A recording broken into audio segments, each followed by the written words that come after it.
a lot of people in here already. Got a good crowd. I don't want to delay this anymore. Oh, yeah, you told them because 4 minutes? Yeah. 20 minutes ago? 20 minutes ago.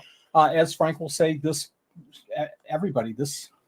show might go for 24 hours. I'm not ready for 24 hours. I am. For Anthony, Anthony, eat and drink. What's that? I don't have snacks. We'll take probably a 15-minute intermissions, and we'll all go down for potty breaks and snacks. Okay.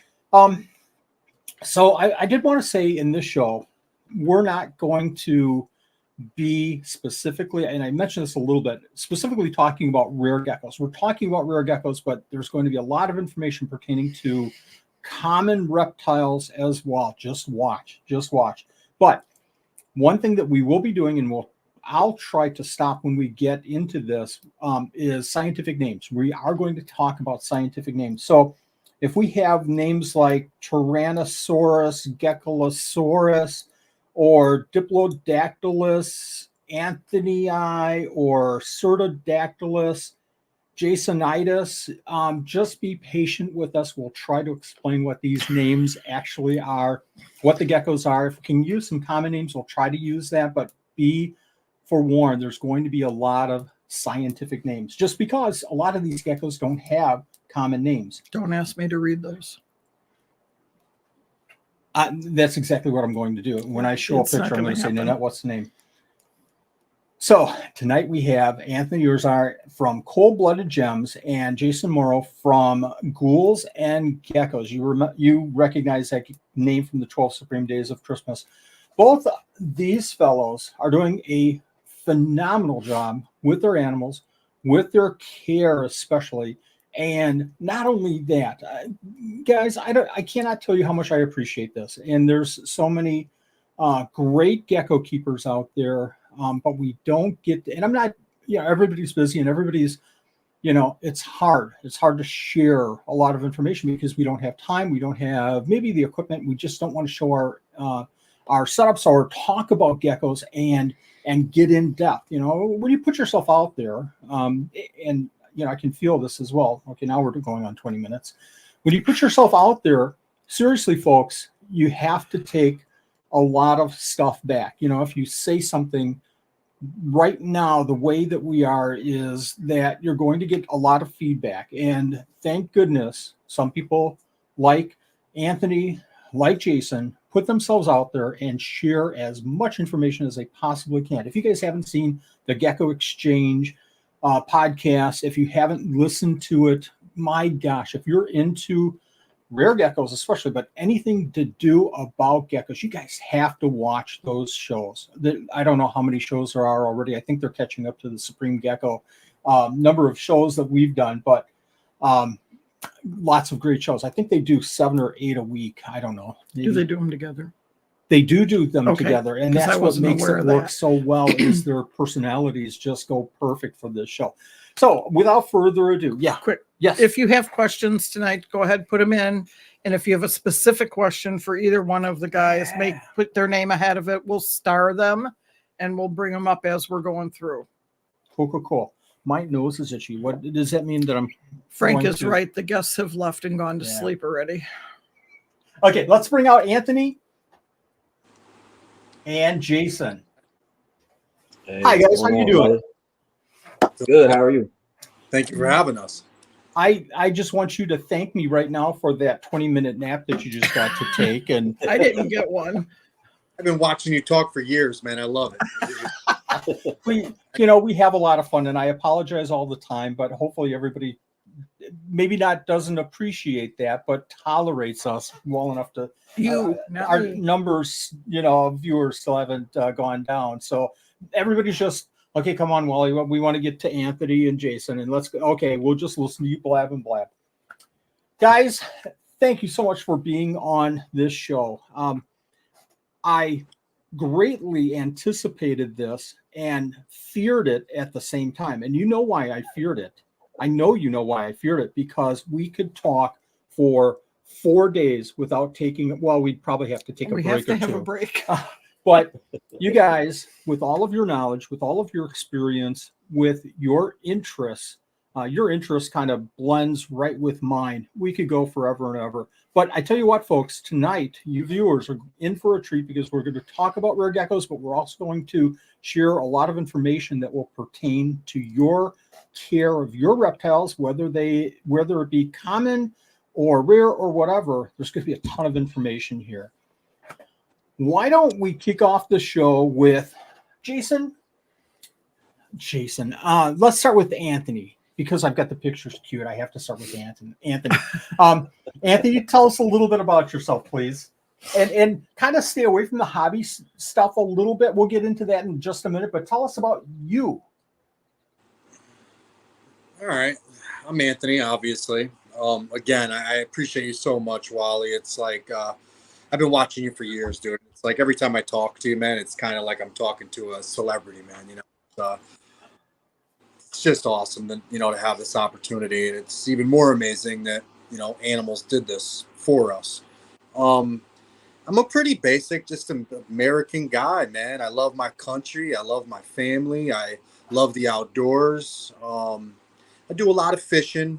I love my dog. I spent a lot of time with my dog traveling mountaintops, I can relate mountaintops and hiking to a lot of things in life. We all start at the bottom, and depending on your determination, we can all make it to just about any mountaintop. There's some fishing. Yeah, I work on a lot of fishing boats. Not as much now that I got married and stuff. Over the last few years, but all summer I usually lay off the winter time. I'm picky now. I get to pick the trips I want to go on. So I do a lot of fishing, do a lot of travel, and that's Montauk, and I love Montauk. I love the ocean. I'm from New England. Out here, the ocean, the water is just part of your soul, man. It's who you are, I can walk around year round with sand in my sneakers and tan lines. I mean, it's just what it is over here, Yeah, man, I've been in reptiles. I'm not really a dabble with it. I know we'll talk about it later, but my life is animals. My life is literally about animals. I mean, all creatures. I believe that every life has a value, animals equally as much as humans, as crazy as people think. I mean, as human beings, we should be compassionate. We should be compassionate. We should, at least have the patience to take a second and think. An animal, even the littlest, an ant, is crazy as it sounds, has a family. He's just trying to get home too, right? He's just out trying to get some food and make it home to his family. I try to live my life in a manner that respects all living things. I like to, but yet I hunt and I fish, but I as ambiguous as it is, it takes a life to support a life. Absolutely. But I will say though, I almost canceled this show because of that hat, just to let you know. Yeah. I get it all the time. I'm a Mets fan too. So okay, now it is canceled. And we have a lot of people on the show and a lot of people in the comments of, saying different sports and everything. I've got my Blackhawks hat because it's almost neutral with the Blackhawks, but God love sports so that we can all share. That's really good. Who is this? Who is this right here? Another thing that brings us together, as different as we all may be, as unique as we all may be, we all have so much more in common than you would think from the outside looking in. It's there's always something if you're willing to keep an open mind. It's life's short, man. I learned the hard way a lot of times, young and dumb, like everyone else for that matter. But life is too short, man. You got to be happy, enjoy the things, enjoy life, enjoy living things, enjoy nature, and enjoy what you do. Right on. Corwin, tell us a little bit about Corwin. My nephew, my firstborn nephew. Yeah. Oh, very cool. Very cool. Is before him, but that's my firstborn nephew. Very cool. Aww. And your puppy. That's my boob right there. It's my buddy. Looks like somebody's waiting for you to actually catch a fish. So I hope he wasn't bored for a long time there. So, come on, Daddy, catch one. You ain't lying. For a reason. Yeah, he loves the water, man. Very cool. Jason, you're up. You're up, dude. Tell us about Jason. What are your? Tell us about your history. Tell us about other than geckos and stuff like that. Tell us about you personally. What do you enjoy? What do you really get into? Honestly, it's more. I enjoy a lot more reptiles than anything else right now. But I mean, so back in the day, right? I was in the military, so I did my 4 years in the Navy, and then I did my 4 years in the reserves as well. And I think that's where I got the bulk of my traveling and a lot of different cultures. I said I've been to, like, with the Navy, I've been to, like, I was stationed in Japan, been to Australia, I've been to Thailand, Wow. I've been to the Middle East, been to Europe quite a few times. So that got me into traveling when I was a lot younger. And then, I mean, also I did contractor work as well. So I was stationed, when I was contractor, I was in Afghanistan for a few years doing that. I'm in food service. Like, that's been me for like 20 plus years now. So yeah, I was a contractor over in Afghanistan for 2 years. And then also I was a contractor in Nigeria for another year as well. So I got to see some different stuff out there, like a lot of different nature stuff, a lot of reptiles, a lot of different kind of crazy bugs, a lot of amphibians, just stuff that we don't get to see here. Go ahead, Wally. That's got to be crazy experience. It really does. Yeah, it's just got to be crazy. And your family? Yeah, that's my youngest right there. My little man Jojo. So he's about 12 years old now. Oh my! I have 3 kids. I have a 12-year-old. That's my grandson. Ah, cool. Yeah, so that's my grandson right there. So my oldest had a kid. So my grandson's probably 3-4 years old now. My oldest son, he's in the Air Force as well. So he's doing his tour as well. He's stationed in Louisiana. Oh man! Well, yeah. Thank military him runs in my family. Thank him for his services. Thank you too. very much for your services. That's can't thank you enough. Yeah, appreciate it. So, Anthony, tell us just briefly about cold-blooded gems. And we're going to get into the geckos in just a minute, but tell me specifically about why you started this business and just we're going to get to you in just a second as well. Okay. Cold-blooded gems. Tell me about that. Well, to be honest, I mean, I don't want to blame it on COVID. I've kept reptiles my whole life, since 1983, I got my first reptile. But I wanted a way to keep track of stuff. And I really admired what a lot of people were doing with social media and, documenting what they did. So my wife's middle name is Jade. Being they were cold-blooded and they're all gems and jewels in their own way, I came up with the name, and I don't know, I guess it just kind of had a ring to it, That picture of the gecko there is actually the first crested gecko that I bought for $40 on Craigslist. So I did a little pixelated filter thing from some app or something, and it made that up, added the font and whatnot. But it just really, I don't want to say a business. I'm more about information. I don't really sell anything. But I'm all about unifying people and education and species. I just wanted a way to kind of, like I said, an organized method to keep track and distribute information, I guess you will. I like that fact, though, even though you're not into it for, the making of the money, it's not, businesses aren't just making money, it's education. But even so, if you have that in your mind, at some point to go and make it a business, it's always good to start with, a logo and just start, the practice. Practice makes perfect. Absolutely. Jason, Ghouls and Geckos. Tell me about Ghouls and Geckos. Love this logo. Well, initially, so you remember that old, I think it was a Nintendo game, right? Ghouls and Ghosts. Sure, absolutely. So that castle is pretty much that whole thing. So instead of having all the ghouls on there, it was just replacing it with geckos. I had my buddy just go ahead and draw it up for me. I mean, the whole reason I started is just because I just wanted to show off some cool geckos, some stuff that you normally don't get to see a lot. like I said, those Orientalis, people love those, but they're always hard to find. Strophurus are starting to get in some popularity now, but a few years back, they were really hard to find. No one really knew too much about them. Tokays, they always come in, but people still don't really know everything about them, all about their genetics and everything like that. They're just coming out with all this new stuff. But Tokays were one of my first loves. Strophurus, I didn't fall into it, but I just once who was I was watching something and I saw it on TV. I was like, I need to find out what this is. Started finding out, and I was like, okay, now I need to go and get these cave geckos. I've always known about cave geckos. It's one of those things. I was like, all right, I want to get into it, but I want to find the right ones, which is the Orientalis, and you can never find them. For me, Orientalis are right there at the top of the list. Absolutely. Yeah, absolutely. Definitely. Either one of you tell me about the Gecko Exchange. Again, we talked briefly about the Gecko Exchange a couple of minutes ago. Why did you feel like, YouTube podcasts are filled with these podcasts that people listen to all the time?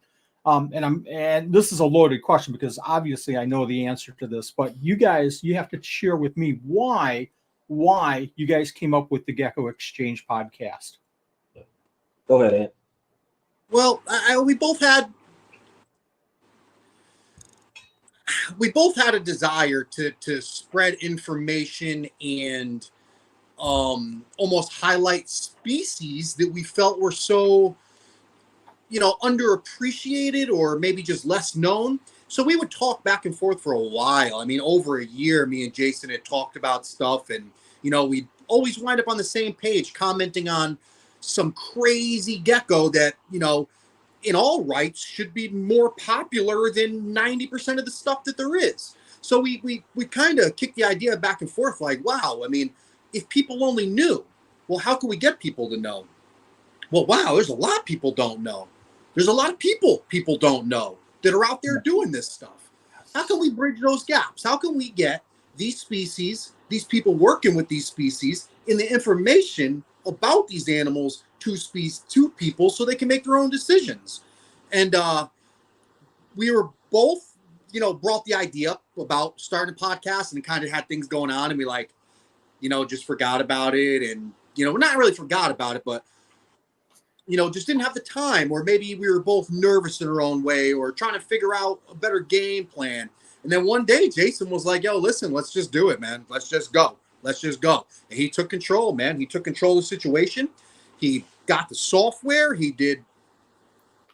I mean, I hats off to him, man. It wouldn't happen if it wasn't for Jay. It's, it was just a destined to be, I guess, if you will. And I don't mean to sound smug, but it's just a void that needed to be filled. A lot of great people working with some really great species, and just not a platform that was highlighting them. And we vowed to do that. We vowed to show and appreciate the value of this small person keeping one animal. We just set out on a mission. We have zero intentions of looking back, Perfect. Jason, any follow-ups to that? Yeah, like Ant said, like, we're here we want to put out that information that people don't know, like, for all the geckos. Like I said, we're almost at like 20 episodes right now, and we haven't really done any repeats or anything. So because there's so many geckos out in this world, right? Only thing that's getting repeated are guests, like you, Wally. Like, you're on there twice. Your episode will be dropping next Thursday for the helmeted geckos. If we can, more times. Yeah. Oh yeah. Well, Wally, you're gonna be on there plenty of times. You have plenty of inventory over there where you could talk about plenty of stuff.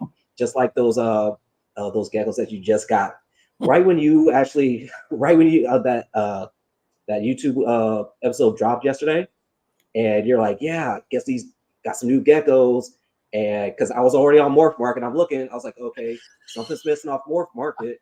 And then you said Armin. I was like, I know which ones they are. And then when you popped them open, I was like, those are it. I knew it. It wasn't the hot dogs. I seriously knew it. You knew that it was hot dogs, right? Yep. Is that what you're saying? Yep. Yeah. So here's what's interesting. I'll watch so you'll push out a new episode and it's like Johnny, and it's like, oh my gosh, why haven't I had him on the Supreme Guy? Steph Reisberg. Oh my gosh, why have I not had? So you're pushing me, in all honesty, you're pushing me and challenging me to make myself think, why am I not stepping up my game, from YouTube? Now, obviously, you guys, I don't know if I can do anything more that you guys haven't already done with these wonderful, wonderful guests. I asked Johnny to be on our show, and I'll do a little bit of a different show, maybe taking another step deeper into some details. But I seriously, guys, you guys do a great job bouncing between the two of you, because you have very, very different interview styles. And I love that about you. It's almost like if anybody watches a baseball game, you have a play-by-play person and you have a color person, and the game would sound 1,000% different if you took either person out of the broadcast.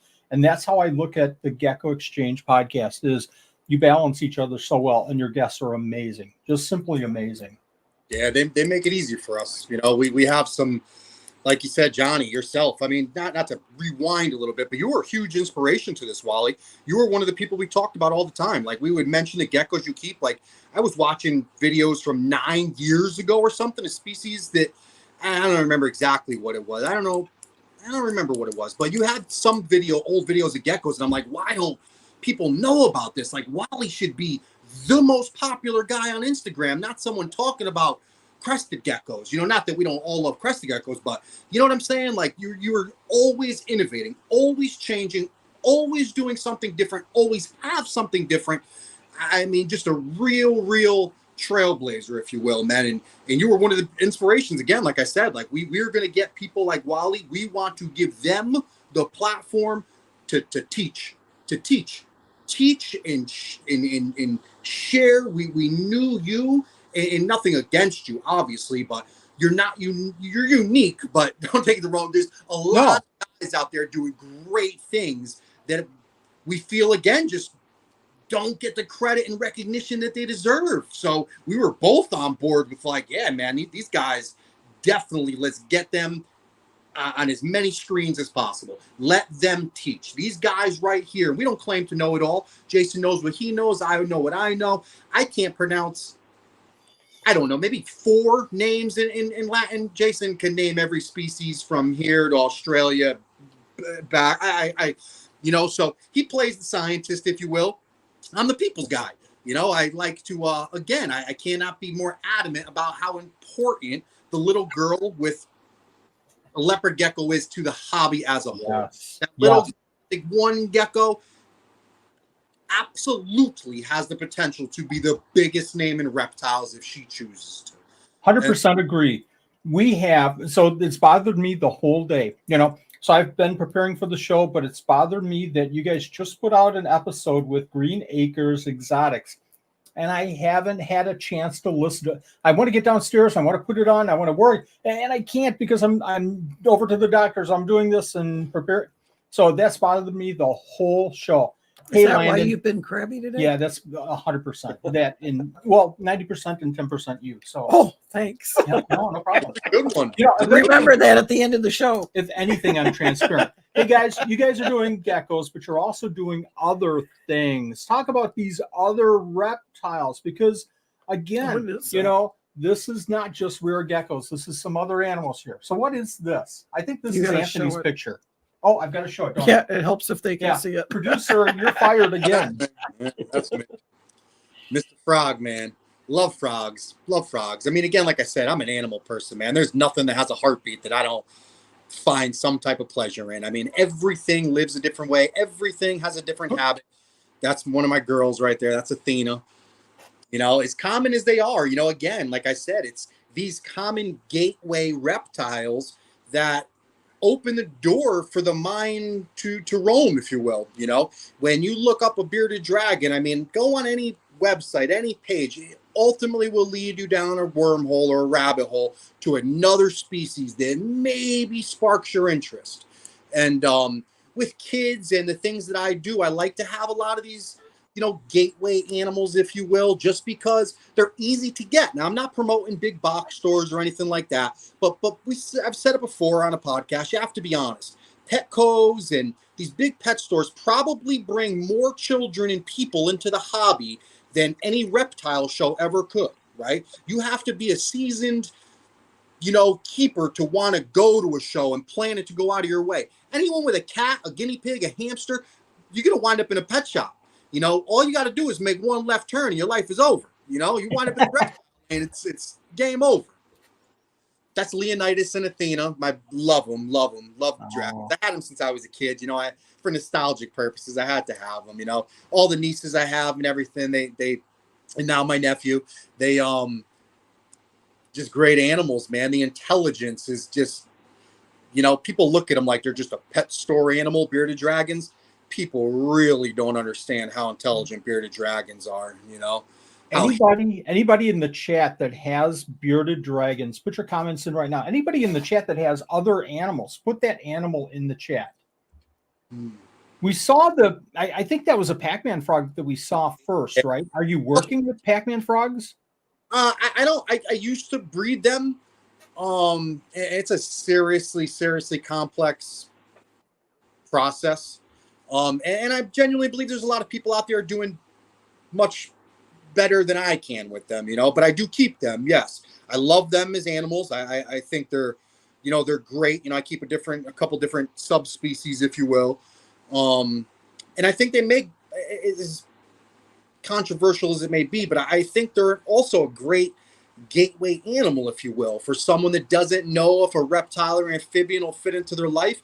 They're relatively low maintenance and they're just pretty readily available. Some of your basic morphs or locales or subspecies, like I said. I think they're a super cool. That's a transparent pink chicken, I think they call it. Pac-Man frog. That's a Cranwelly, something Cranwelly. But it's like the basic one. The ones you see in the pet shops are usually maybe not that color, but that's like your basic one. The one before that's an ornate. There's not that one. That's it's a cross between this one and a Cranwelly. Yeah, that's an ornate. She's one. I love that girl. She's super cool. I see the perfect heart on her side. I named her Cupid. Oh yeah. I can't tell if this one's pointed south or pointed north. I think north. I think this is Jason's photo. So, and I wanted to kind of hold on just a second, guys. Yeah, we're going to talk a little bit about other, rare animals, but I want a definition, and we'll start with Jason. What is a rare gecko? And I kind of have it in my mind, and maybe you guys can help me here. But I'll just share real quick. I don't think it's just the Strophurus and the Furus.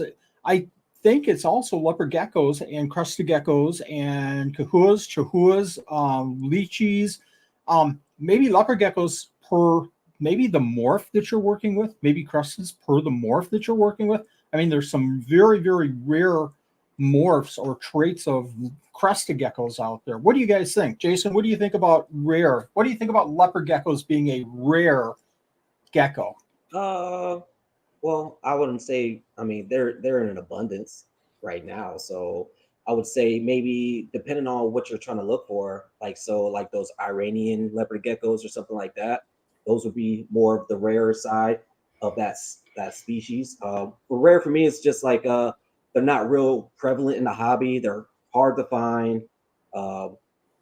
Those are probably my two best guesses right there for what a rare gecko would qualify as one. Let's see. Those would be those would be my two right there. Like I said, leopard geckos, you see them all the time. It just depends on which one you want. Do you want the hard wickies? Because those are a little bit more rare just because they're not big time in the hobby, but people use them to outcross certain things. And then, like you said, the Iranian ones are I've seen those a couple of times on Morph Market as well. But usually like these ones, like this one's actually a giant. So I don't know if you want to count that as a rare one, but that's I believe a super giant. So I don't know. Anthony, how about crested geckos? What do you think? Is that a rare gecko? Well, I mean, let me be honest. The gecko itself is not, right? But there are certain genes and traits that obviously are, you know? I mean, the geckos are plentiful. You know, they're everywhere, you know, but maybe certain things aren't. Certain, you know, certain morphs, genes, structure, you know, there's certain things that are absolutely harder to find. You know, everyone that keeps crested geckos is still looking for their perfect gecko, you know. So it's again, a pretty ambiguous topic. Great question. I love the question because I've never thought of it myself. But I mean, what defines a rare gecko? You know, ones that have still yet to be described.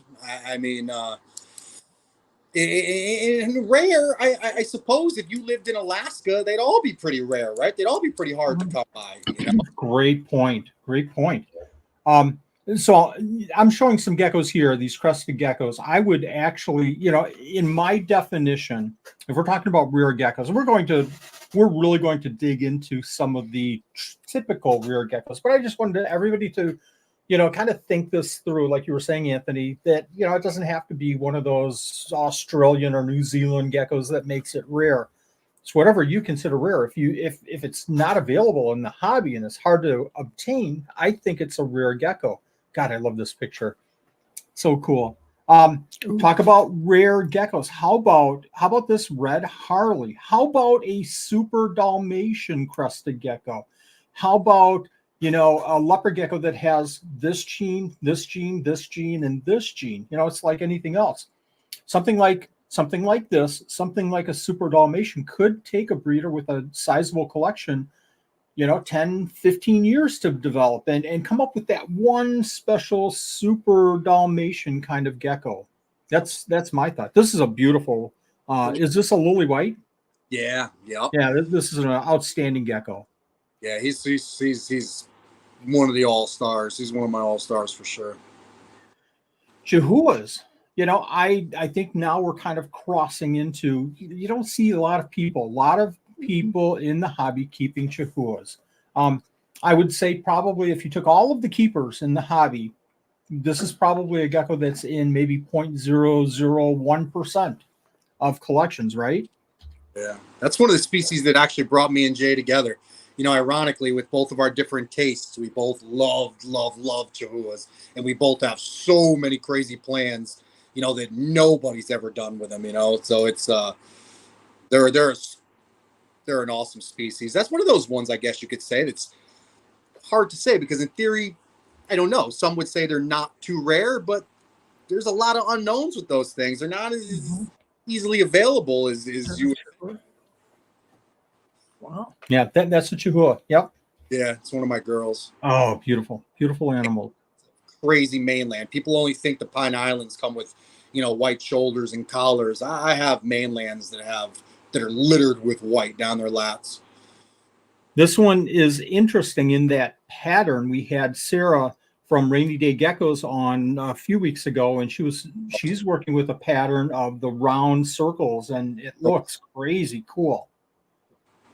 Beautiful. Look at this. Look at the pattern. I thought they were more green all the time. Well, there you go, Nanette. There you go. So green, you know, Chihuahuas. Is that rare? Maybe, maybe not. But something like this with all this pattern, something with a high white, a melanistic Chihuahua, that's rare. I wonder who's got those. Right? Right? Beautiful animal. The reds, the beautiful reds. That white collar, just an outstanding animal. Sarah's. Are Sarah's rare? I listen, I think so.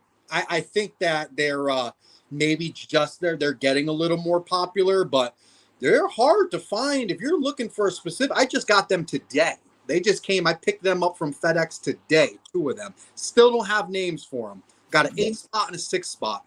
They are. I love them. I love them. People are opinionated about them. People, will say they're flighty, they're this, they're that. Now, in my experience, a lot of those myths, if you will, come from people that have inquired about them but have never had them. I've had two of them in the past. The biggest mistake I ever did was getting rid of them, and they were cooler than any crested gecko I had. They were like a Chihuahua. No different than my Chihuahua, other than visually. They were super cool, super smart, super inquisitive. Awesome animals. But again, not exactly as easy to find. If you were to hop on Morph Market, or any of your big gecko places, you're not finding them. Some will. Pangea will have them, and some other places, but you're not going to find them on like Josh's Frogs. You're not going to find them in a pet shop. You're not going to find them. I mean, you won't find Chihuahuas there either, but they're one of those borderline animals, I guess you could say. But nonetheless, one that's so awesome. I could care how popular, unpopular, or rare they were. I'm working with them. Love them. There you go. Nanette, you had a question. That's a Sarah. This is a Sarah sonorum. Sorry. Not that I would know the Latin name. I'm just asking. I'm sorry. Say that again, Anthony. I said I think they also call them the slender prehensile tail gecko. Jason would probably know the Latin name. I scientific. Oh, it's just Sarah sonorum. Yeah, I don't know the other. That's gorgeous. Yeah. Lots of different colors, shades. The spotting is different with each one. How is its care? What's its care? Either one. What's its care? Go ahead, Jay. Jay's kept them before. I keep them like my Chihuahuas. Let's see. Room is like in the 70s or so. I give them a UVB. I do provide like a little hot spot using just like a heat mat or something. And I mean, generally they're pretty good. They don't really do too much. And I mean, they're pretty easy to care for. Like I said, just like a Chihuahua, Cresty, Lychee, the whole New Caledonian stuff. I mean, generally they're all the same. There's little things here and there. I didn't work with it too long. I ended up selling it just because I was like, it's probably not going to be part of the program I'm going to work. Nanette, Frank put up their name, so go ahead and read it off for everybody. Thanks, Frank. Yeah. You're my buddy. How big do they get? Frank's absolutely right. The Coralophus saracenorum. They're actually, if I'm not mistaken, one of 3 or 4 geckos in the crested gecko family. They're like directly related to them, even though they're all from New Caledonia. Gargoyles are not in the same family as crested geckos. Right. Saracenorums actually are. A lot of guys do a lot of hybrid work with them too. Like you'll see the crested Chihuahuas and the crested geckos. Ironically, those two are not in the same family, but they make a hybrid. These guys also, not that I'm condoning it, but people have also made hybrids with Saracenorums and crested geckos. That's a beautiful gecko. Beautiful. Lychees. Are lychees rare? What's your thought? Certain locales, absolutely. Certain locales, if you know anything about New Caledonia and the island and, mountain ranges or, the Solar Islands, they're broken down not into different like subspecies, if you will, but more locales. Now, localities are absolutely harder to get and more rare than like a mixed locale. And she actually is, ironically, I prefer locale specific. I like GTs and specific mountain ranges, Kogis and whatnot. But she's a Morrow and Nuana, so she is a mix. But she was one of the first, if not the first, of the 8 or so that I have. But I believe so. But I don't think that it's because of the gecko. I think it's more the price range that keeps them as rare as they are. They're a pretty pricey animal. Huge. I wanted to show this picture because this picture doesn't do it justice, and no offense to the photographer, but that pink on these animals, I can't remember the location. I apologize, but when you see this animal up close and when it's fired up, that pink is pink, just unbelievable animal, super cool. A little bit of a different angle there. Kind of getting into the rarer animals. The Urodactyloides, the chameleon geckos. Jason, give us a little bit of a background on the chameleons, a little bit about their care. Would you consider them to be rare? Certain species I would, like Symmetricus, I would think is a little bit more of the rarer ones. And of course, you see those are the Symmetricus are usually the most expensive ones. Is it Agricoli? That's the I think that's like the probably the least expensive one. But small tanks for them, 8x8x12 will work. 12x12x18 will probably is like a mansion for them because they only get. I mean, Wally, would you consider them a micro? Yeah. I wouldn't myself. My definition of micro is just so, I think, different than the hobby. It's micro. It's like 2 inches, and Nanette says micro. It's fast metabolism.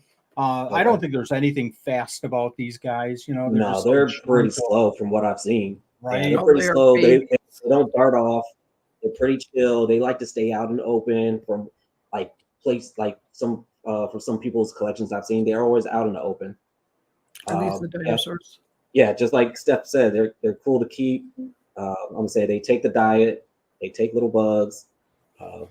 Give them UVB because they like to bask out in the open. So and they can live communally too. So they're communal species. Good point about the diet. Absolutely. We're getting into some rare geckos here, folks. Jason, this is your picture. What is this? Oh, that's a Oreodor monolith. Gecko. It's a velvet gecko from Australia.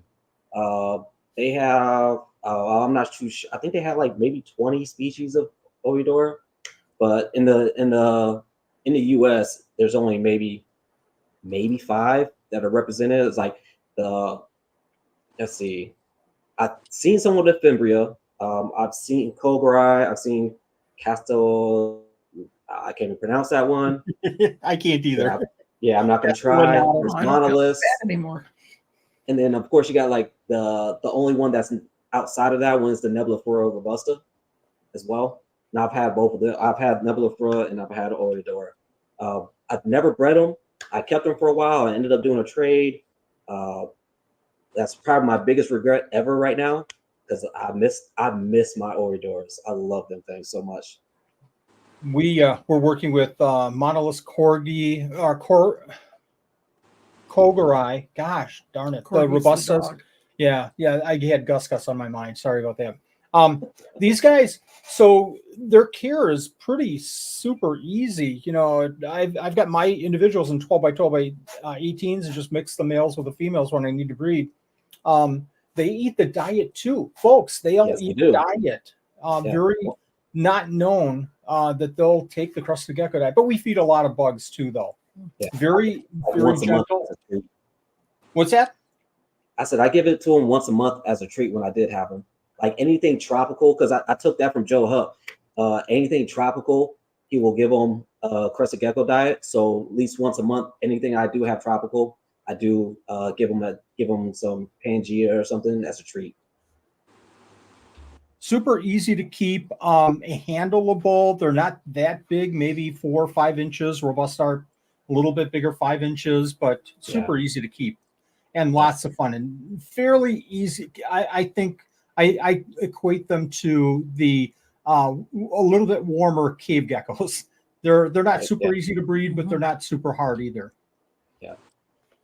So I did have gargoyles back in the day. So I did have a group. I had a lot of blotches. Now I like blotch more than I like stripes. So all my gargoyles I did have were all blotches. I had a few red blotches. I had some orange blotches. Like I said, another one I never got to breed and wasn't really out. That one I did not regret.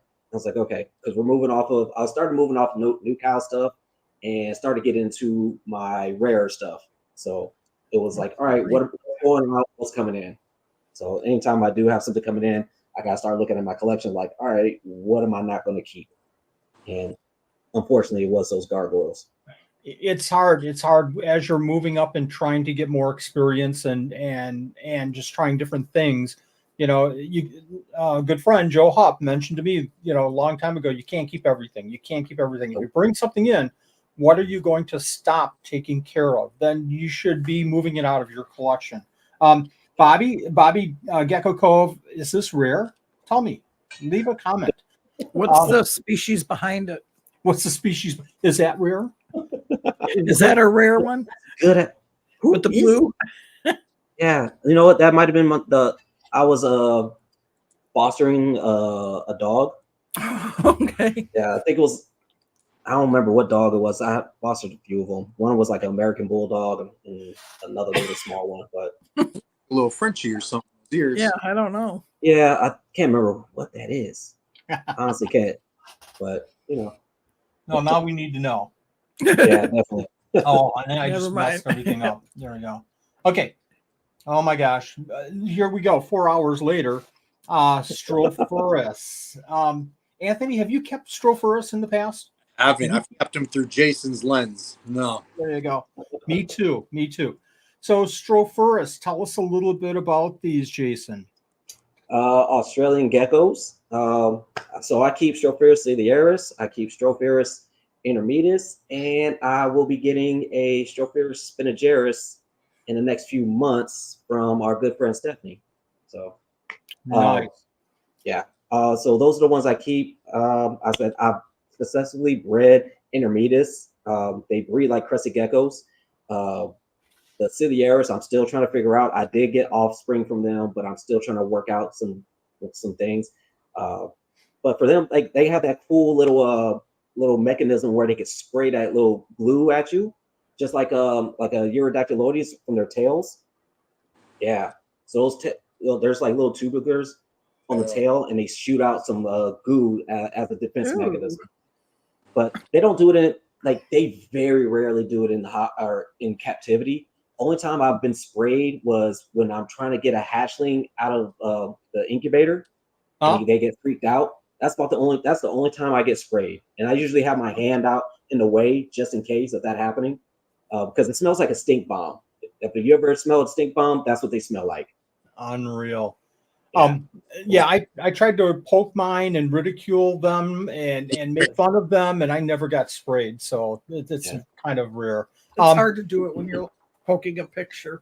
That's my problem. Yeah, I should have poked the animal. How about their care? Are these super hard to keep? No. I'm telling you, they're so easy to keep. It's just only thing is different. So think of it as a leopard gecko as far as how you want to design stuff as far as like atmosphere. So you want it warm. So I do like a 25-watt heat lamp. They mandatory UVB though. That's the only thing that's different from them. They mandatory UVB. I use Arcadia between a 12 and 14% on them. Wow. Lots of different sticks, lots of different diameters of the sticks, so they can grab stuff, use all those fingers that they have, or tail, or not tails, all the toes that they have. So different diameters and branches for them to use. That's a really good point. What else do I mean, their substrate is just like a sand soil mix. I do like a 50-50. And then when I have females that are going to be laying, I just put in a lay bin with same thing, like a bigger 50-50 mix. I don't put a lot of substrate inside the cage. Just for the female, I give her like a bin that's like 6 inches deep, because they'll dig all the way down and drop their eggs all the way down. Interesting. Humidity, how big are these guys? Let's see. They probably get maybe 5 inches or so, if that. Humidity, they don't generally need a lot of humidity. I spray them 3 times a week. Spray all along the walls and everything, exception of like in the wintertime. Like the wintertime, I generally it's a light spray just on the walls. I don't try to hit the ground or anything, just because you don't want any kind of bacteria growing or anything like that. Just because, like I said, I cut the lights off a lot sooner in the winter, so they don't get the heat doesn't get to pretty much sanitize it in or dry everything out. But someone asked about the humidity. Like the average humidity is like, you think of Australia, where they come from, like Northern Territory, where it's really dry. So any like 10% is probably what they need. But like I said, I spray them 3 times a week. During like breeding season, they get heavy sprays, probably like 30, 45 seconds, a good heavy spray. Wintertime, it's just a quick, real quick, just so they can get some water to lap up. And I still give them a water bowl anyway as well. I said I don't do a hard cool down with them either. It's just a soft cool, just the natural weather that's happening around me. I open all the windows up. I let it drop down. Like at night, it gets to about 65 in there. Yeah. So it drops down to around 65. They slow down. I only feed them maybe twice a week when I'm doing that. Breeding time, they get fed probably like 3 to 4 times a week. And I just feed them how much they can take. So I'll pop in like 3, 4, come back to them. If they're all gone, I'll start tong. I get the tongs out, see if they even want any. If they do, then I'll throw a couple more in.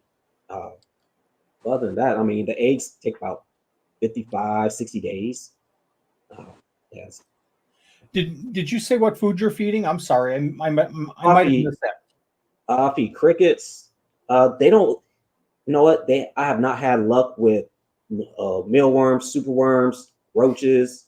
Well, no, sorry, red runners. They will go after red runners because those red runners just keep going back and forth, back and forth. Not like a dubia where it'll go and hide somewhere. So red runners, they'll get those. I'll give them wax worms during breeding season. So once the female lays, I'll give her wax worms. I've tried silkworms. They didn't take to them too well. What else have I tried with them? I've tried black soldier fly larva. It was 50-50 on that one. Yeah. What else have I tried with them? I think that might have been it. Well, I mean, and then of course hornworms as well, just for a little extra hydration or whatever I want from the hornworms. It would be interesting with the silkworms and the hornworms I don't know how you feed, if you're feeding in a dish or bowl and putting maybe a silkworm on one of the branches that they're on to see what that worm would do once it reaches the gecko and if that would stimulate some kind of an appetite. I don't know. Yeah, I've tried a couple different, like I said, I put it in a bowl. I try to tong, put it like in their face, wiggle it around. You know, like they don't really even like me really bothering them. So whenever I come up to the enclosure, if he's in the front and he sees me coming, he's like, oh no, let me get out of here real quick before he tries to take me out and try to take pictures and everything. So they're not, like I said, they're not they're fine when you pick them up, they're okay. But after, I don't really trust them too much because they don't stick a lot as they would onto on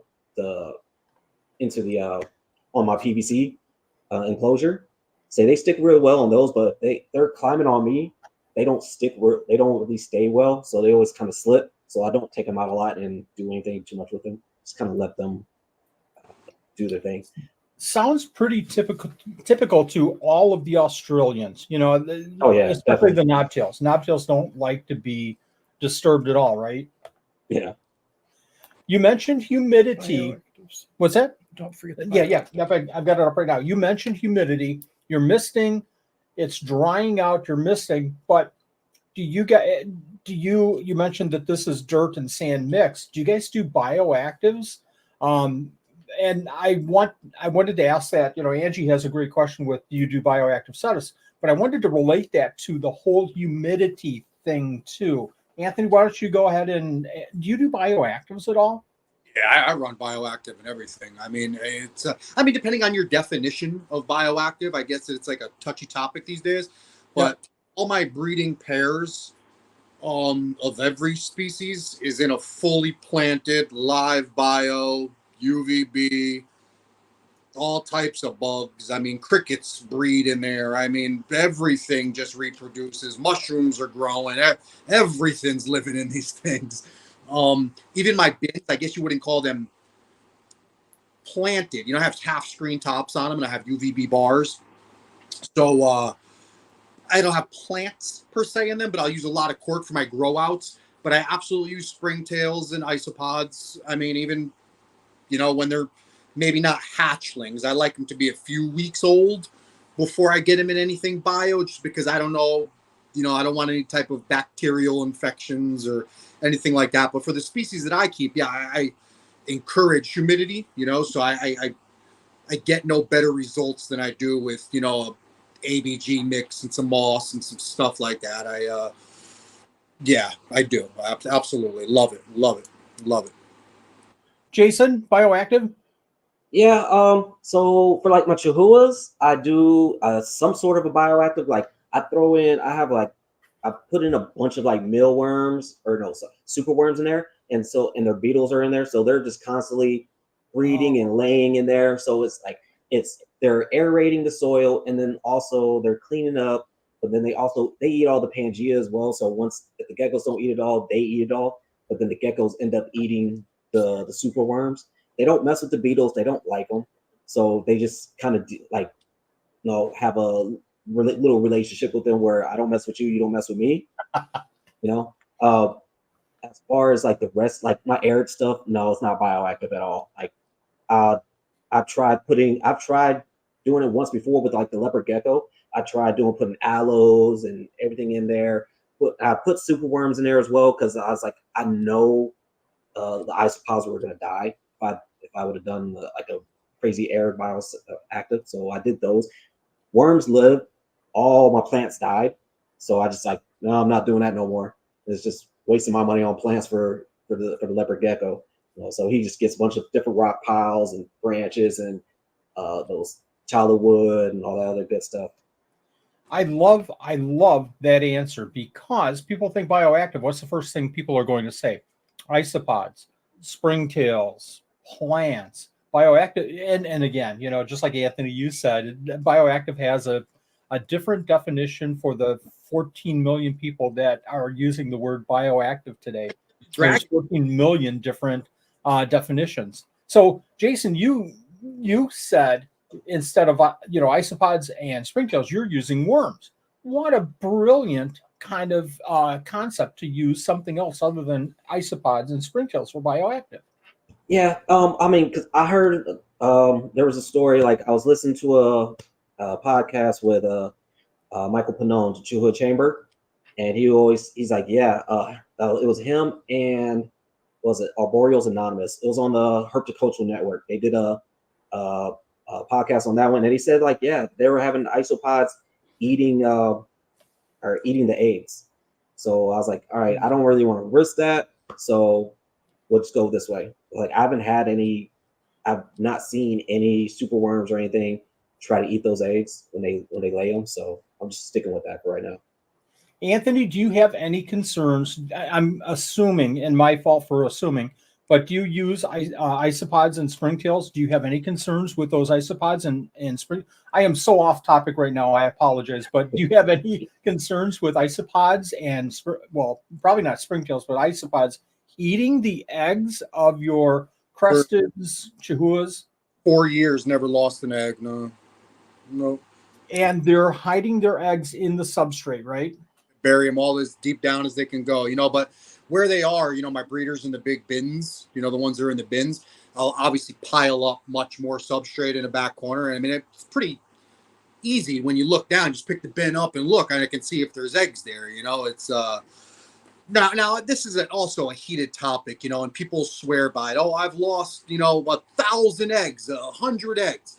Now, my only assumption could probably be that I have a very strict routine where I check. I'm checking on a regular basis, so maybe I get to them before they do.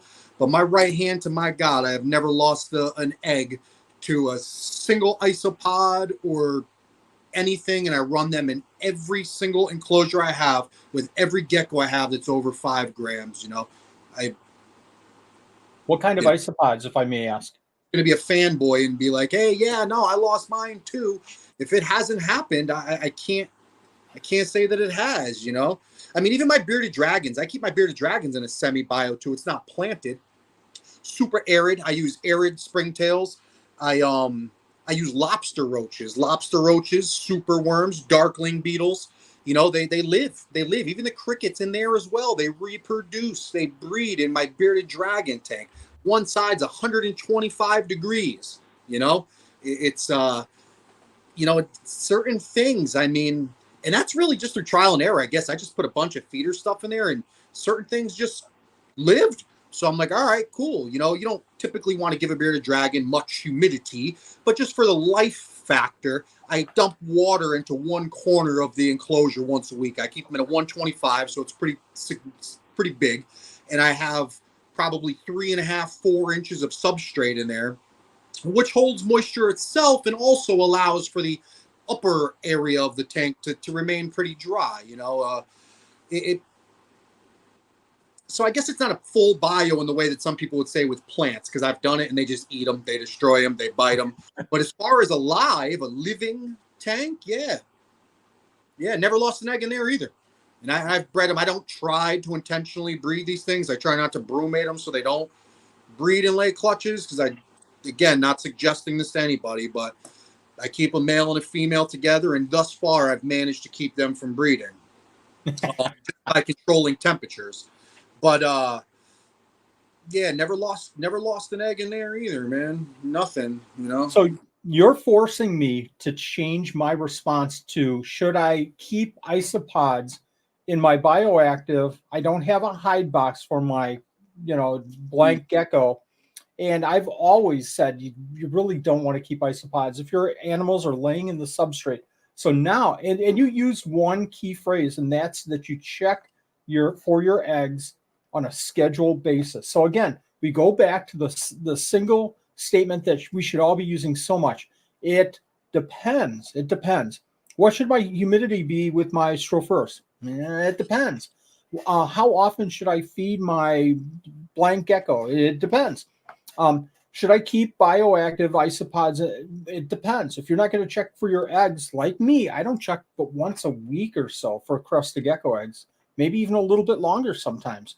Maybe you don't want to keep isopods in your bioactive. If you're checking every single day, your isopods aren't going, I'm guessing your isopods aren't going to eat that egg in one day.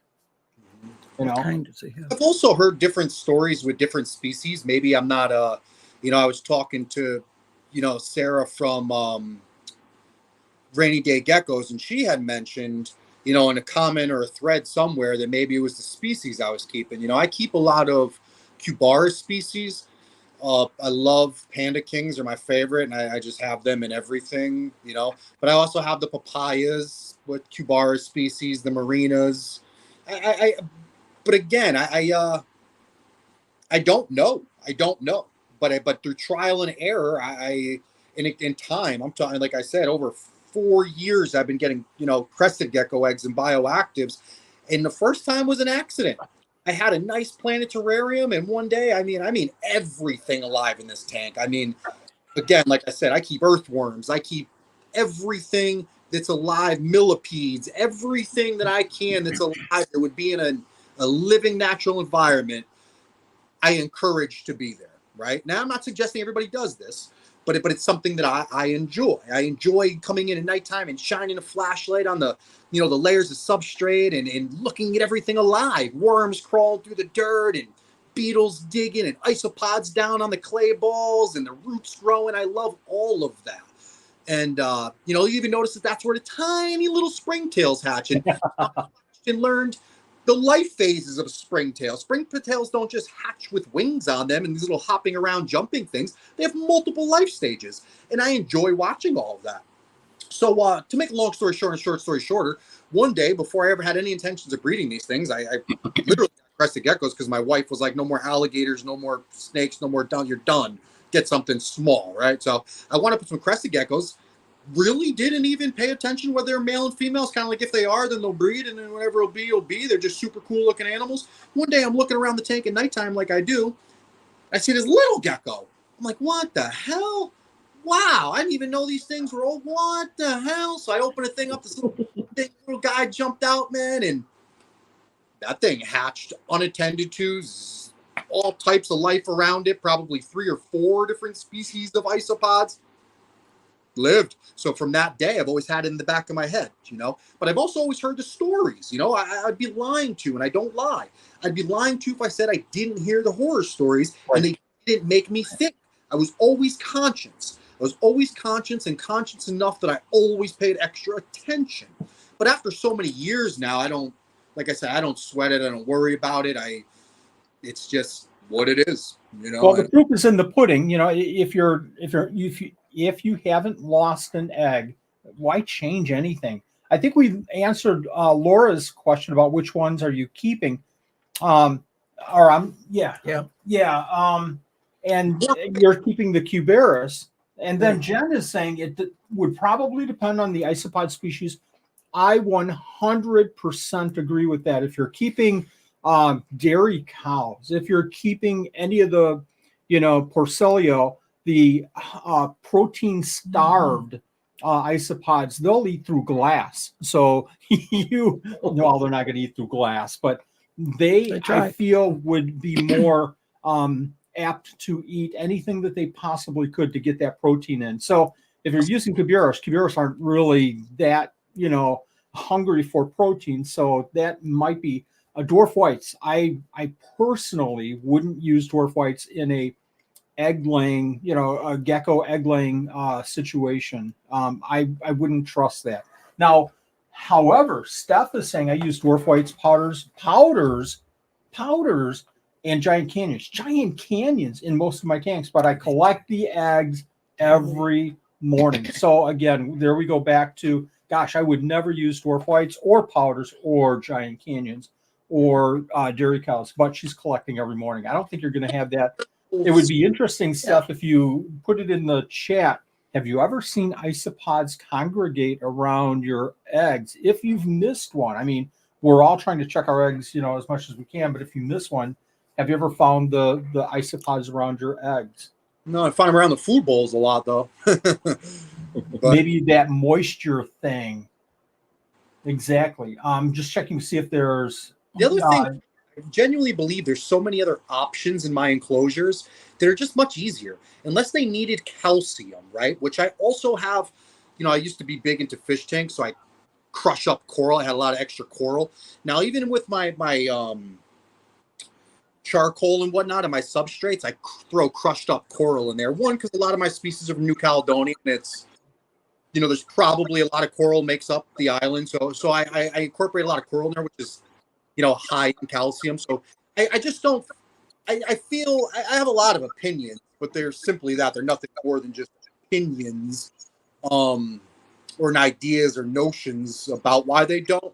But I think that's, everybody hit the nail on the head. The species, I give them other things to eat. It's, much easier things to eat. There's always something available for them to get. I mean, unless they want to sit there and gnaw on an eggshell, that I'm going to get to it before they do, before they can get through it. I mean, that's, and I just like benefits out the lack of, I'm just not going to miss them. I'm a very meticulous, very schedule-oriented person. Like I always say to Jason, I'm in these guys' enclosures like a parent would be in their teenager's bedroom. I'm in there 3 times a day.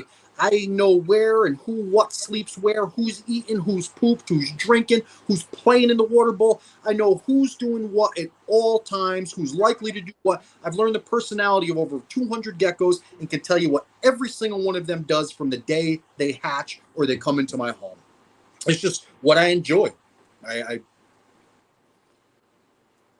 And everybody's different.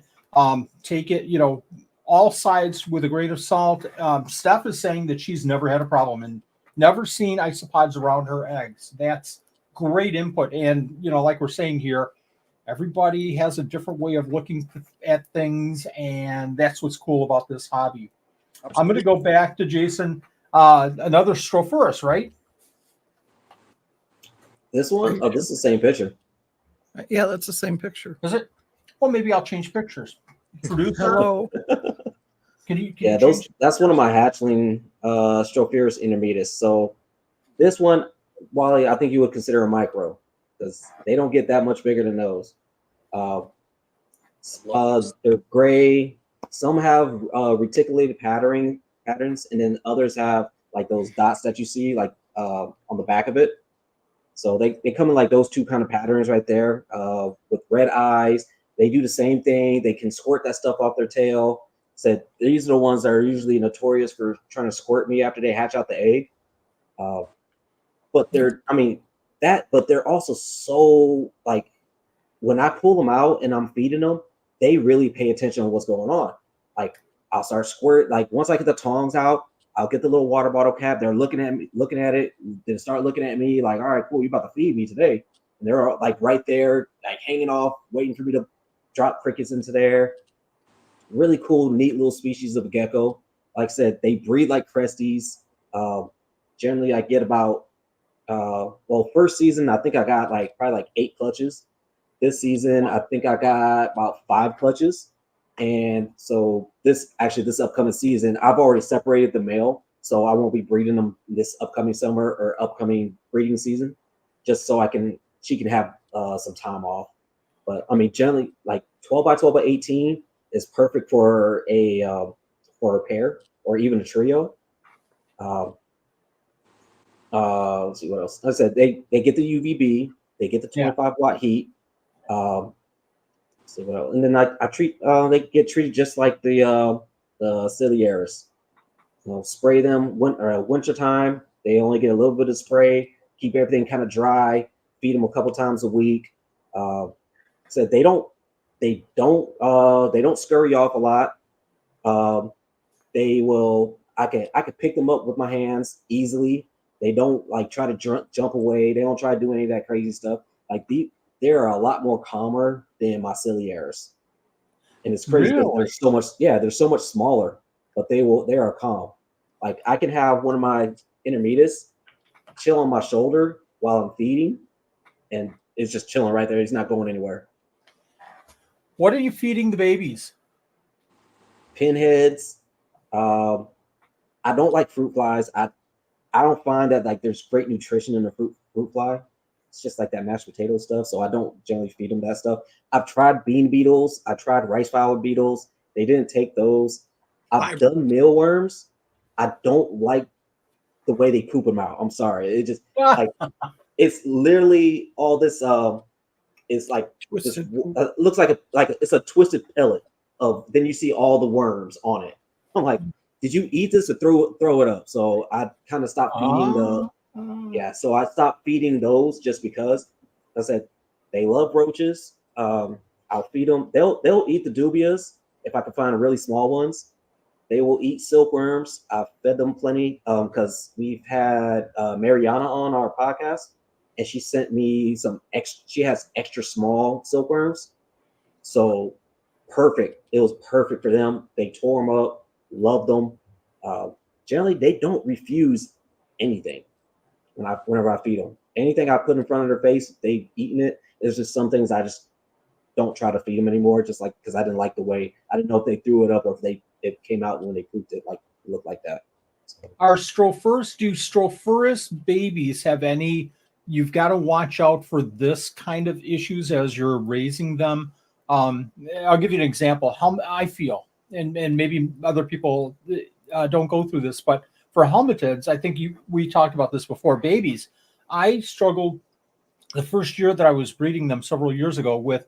I would have one grow out and one would die. One would grow out and one would die, and I realized that it was humidity and even though I'm spraying and everything, so I put a wad of sphagnum moss, and I haven't lost any babies since then. Just something I do. Any issues like that with the Strophurus? Any of the Strophurus? Well, at least with these intermediates, I've lost one baby, and I still don't know what happened because they were kept all the same as the other ones, and it's the only one I lost. So right now, like as you can see, like the heat tape on the back, so they go on heat tape. I have UVB from the top, and generally, so during the daytime, that heat tape is around 95, and then at night it drops down to like 85. So I still keep it warm for them, so they can still like that metabolism still goes. They're growing, and then once they reach a certain size, then I'll move them to a tank or something where they're not going to have that constant heat. So they'll just go with whatever the ambient temperatures at night are. Good point. Good point about the heat. Really good point. Can I say something? Please do, Anthony.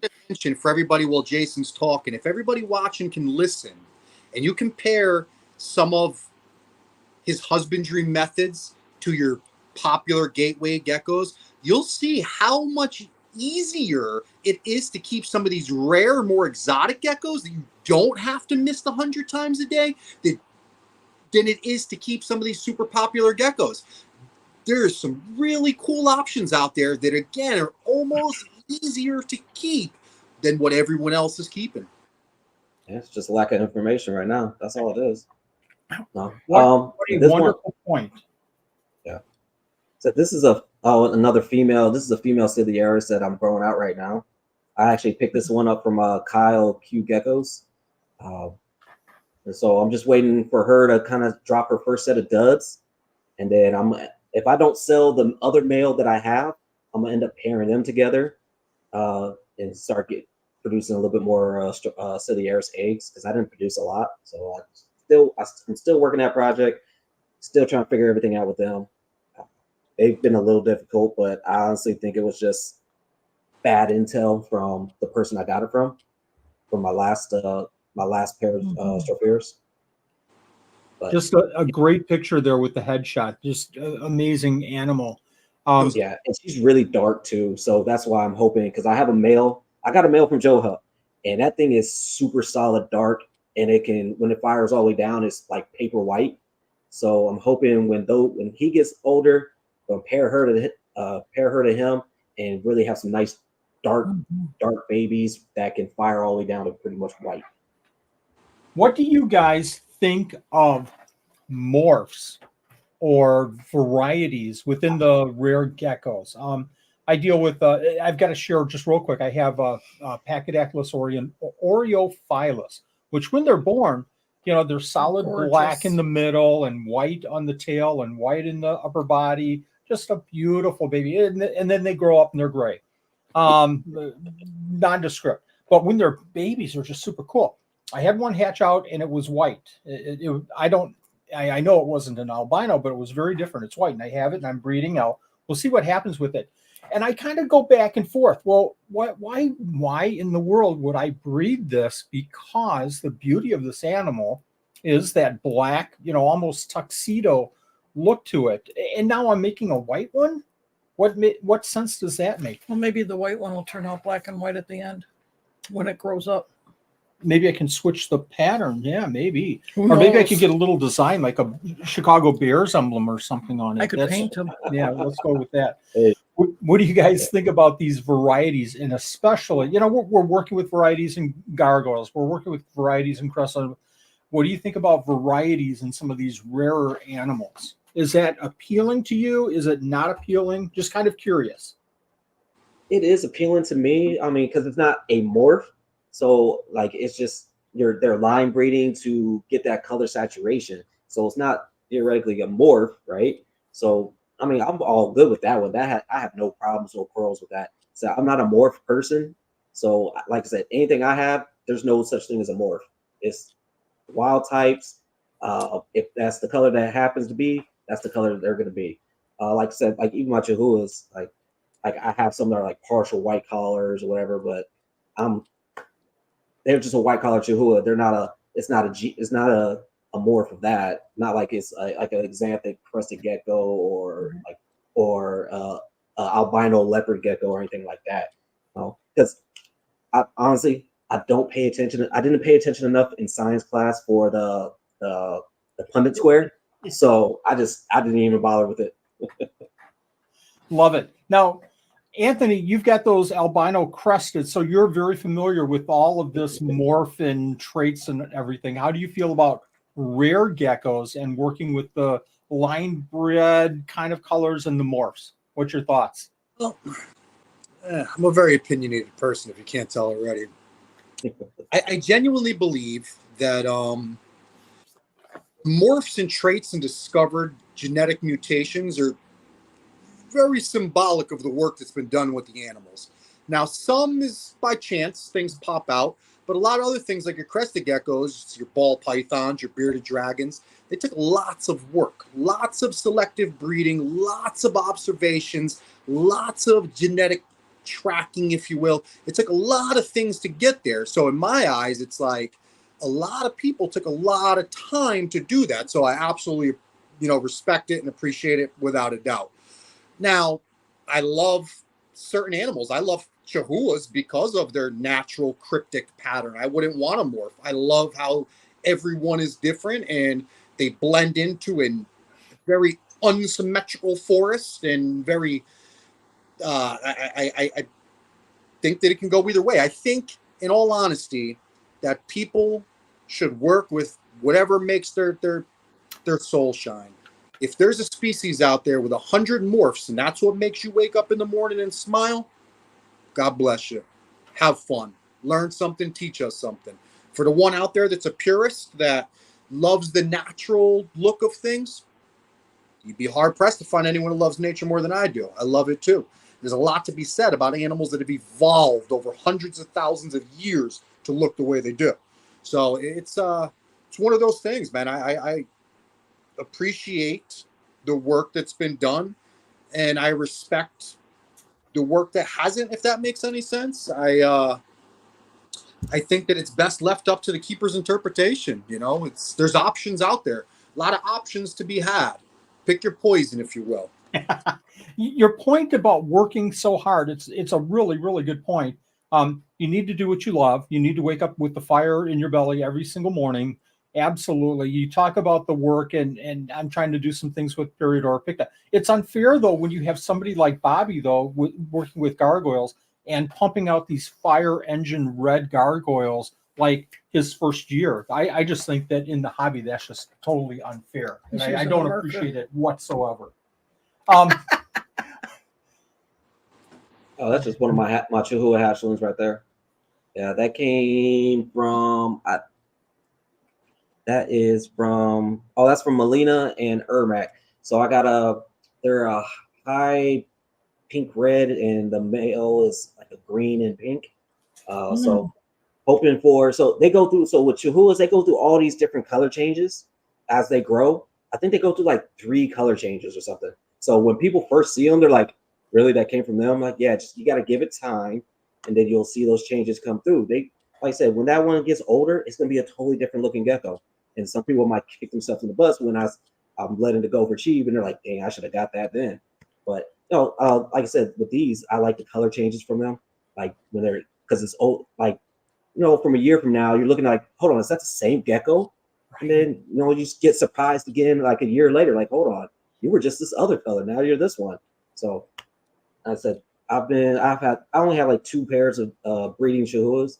I said, I have a really dark one with a partial collar, and my other one's like a high pink and green and red.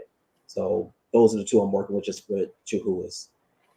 I threw this picture in specifically on the whole morph and line breeding, but you answered it perfectly with the whole changing of the colors. Great points there.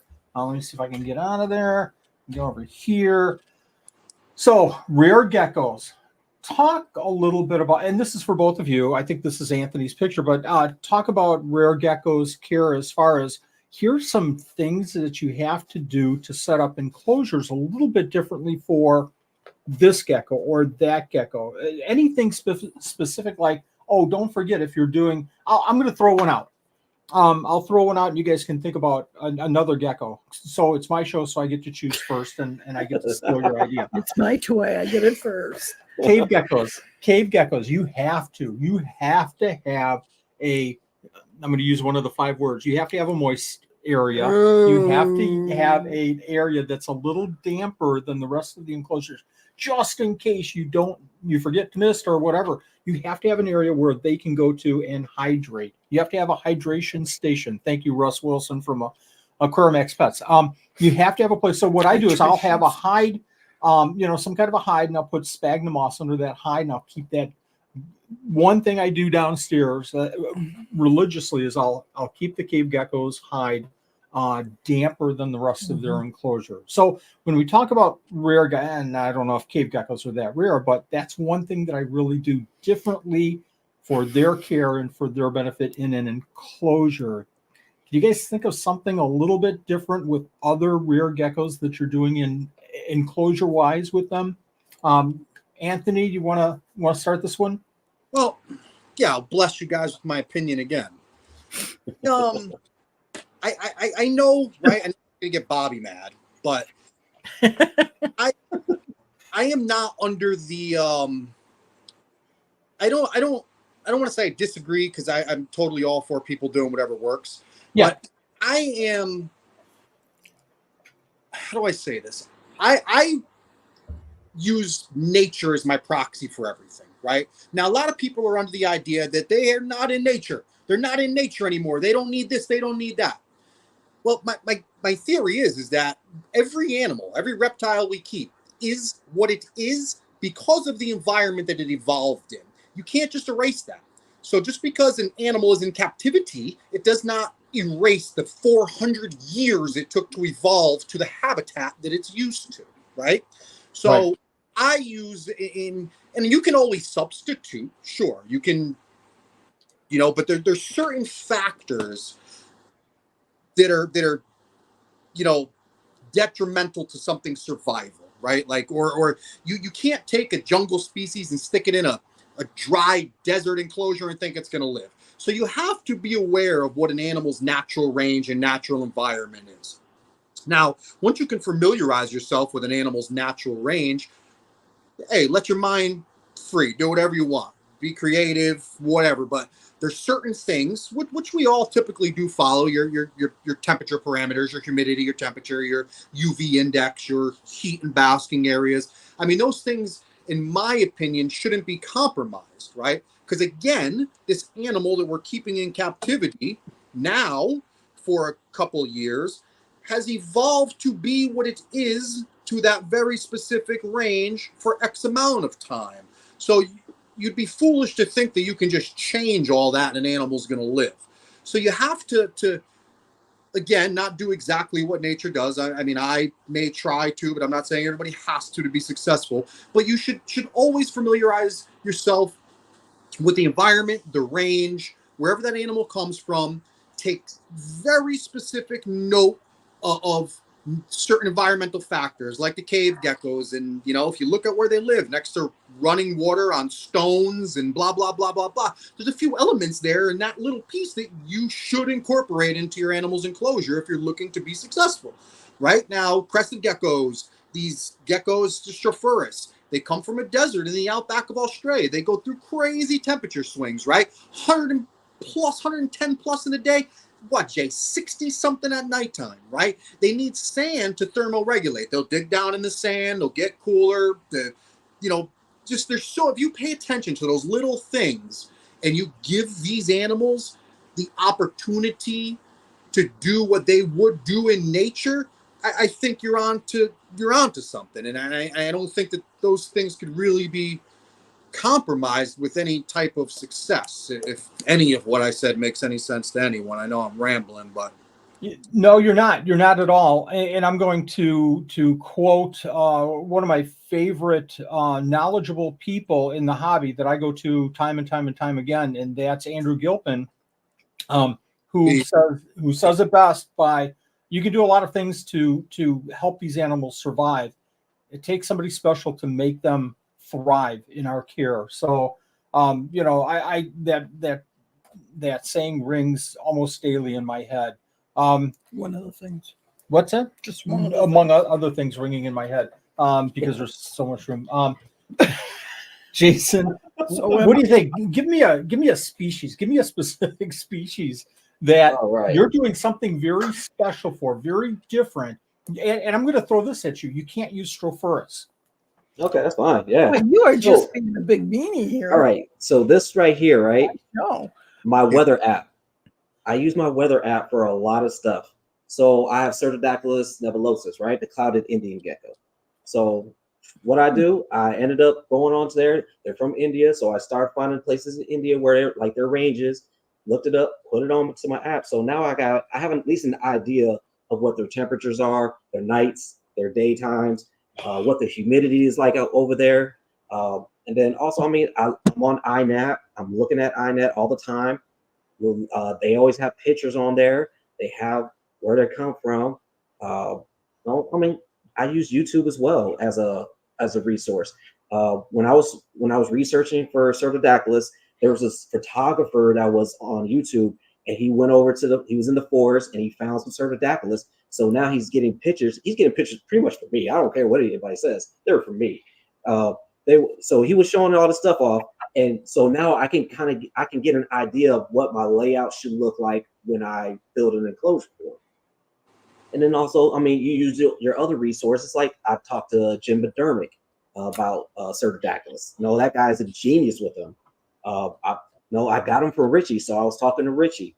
We got Jay Collin on from Just Geckos UK to talk on our podcast about Pseudodactylus. So I mean, there's so many ways to find your information. You just got to get out there and go and start searching. That's all it is. I got my book right here. I got a whole bunch of information. I got Aussie stuff. I got anything that I'm interested in goes in this binder. So whenever I'm interested in the species, I start looking up everything, printing out all kinds of papers. I guess Google Scholar is another one as well. Or Google Scholar and then academia.edu, I believe. I use that. And so now they send me stuff all the time about Pseudodactylus. They send me stuff about Pseudodactylus. They send me stuff about Homophilus fasciata. As I said, I'm getting those in the next few months. So I'm doing my research on that and getting my tank set up for them. And that's the other thing too. Make sure you get your tank set up before you get the gecko or whatever reptile you're doing, because otherwise you're going to be like, okay, what am I supposed to put this in? But those are some of the things I do, like especially with something there's not a whole lot of information on. I'm digging deep. Like months and months and months of research before I even make my purchase. Or I mean, like with some people, just doing payment plans over a little time frame, and that gives me plenty of time to do all my research and get everything together that I need to get before I even get the gecko shipped to me.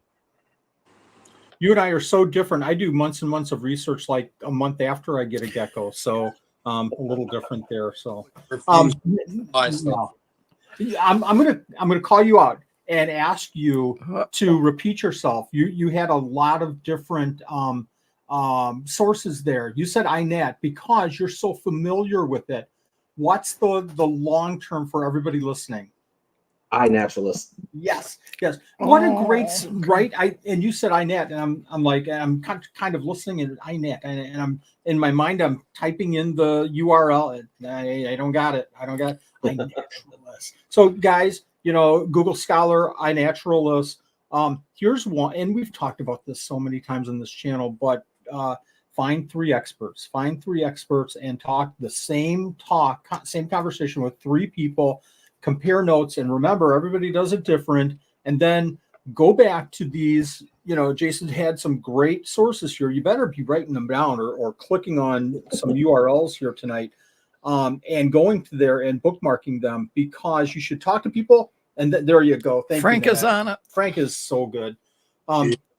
Talk to people. Go to iNaturalist. Go to Google Scholar. Get that weather app and just do your research that way. And that was going to be one of my questions, is where you guys do your research. Anthony, anything different there? I probably stole your talk to three people, but. Well, I mean, again, I came up keeping reptiles when there was no internet, so we would, look in National Geographic, Encyclopedia Britannica, and we would look for an animal and where it came from, and we would try to replicate what we saw in these pictures, So nothing's really changed other than the technology. I go to, iNaturalist, Google Earth. I zoom in on a range or an area. I mean, iNaturalist is gold. I mean, you can look up all the microfauna, the plants, there's so much you can look up. I mean, it especially suits to my style of keeping. iNaturalist is gold, man. No answer. Sometimes on iNaturalist, they will actually give you how to care for that gecko as well. So really? when I looked up for like the Homophilus fasciata, they literally had the whole care right there. So I printed all that out as well, on top of all the pictures of the range and what it looks like. And even with all that, I still had it wrong.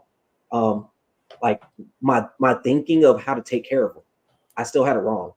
So so the person I bought them or getting them from, I asked him, I was like, hey, do you think I should keep them like a electric blue day gecko because they come from Tanzania, right? And he's like, no, you're totally wrong. You got to keep them more like a toke. I was like, really? It's like, okay.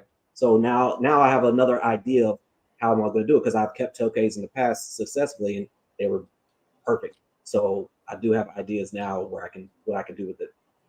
But you're bringing up that, you know, your mind is always open. There is no end ever. Yeah. I've bred these for 20 years, and every single year I get 100 babies. There is no end, folks. You're always learning, and if you stop learning, then I don't know what you should do. But you brought up the point of talking to somebody after you did all the research, and I'll share just real quick. I do a lot of research as well, and go on these sites and talk, and then I go to individuals that have been successfully keeping or breeding animals.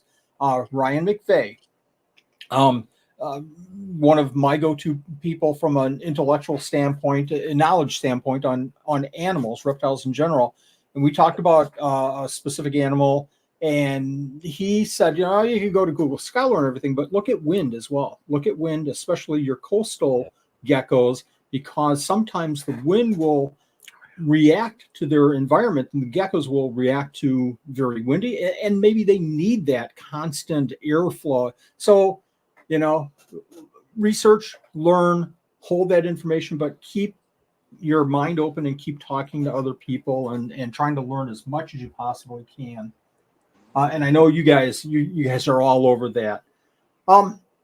Tell me about these box enclosures. I mean, when we talk about rare geckos and I see this, talking about an open mind, I'm thinking, could these be used for something like a Strophurus or something like that? Maybe Yes? in their house, but not ours. Why? Because you don't have any room. Oh, well, yeah, That's one of those other things I wanted to say too. I mean, to touch on what you said briefly, but yeah, what some person does successfully on the East Coast is not going to work on the West Coast. You have to take all of these environmental factors and other things into play. You cannot be, I don't want to say simple-minded to insult anybody, but you can't be one-dimensional. You cannot one-dimensionally. You have to keep a three-dimensional mind.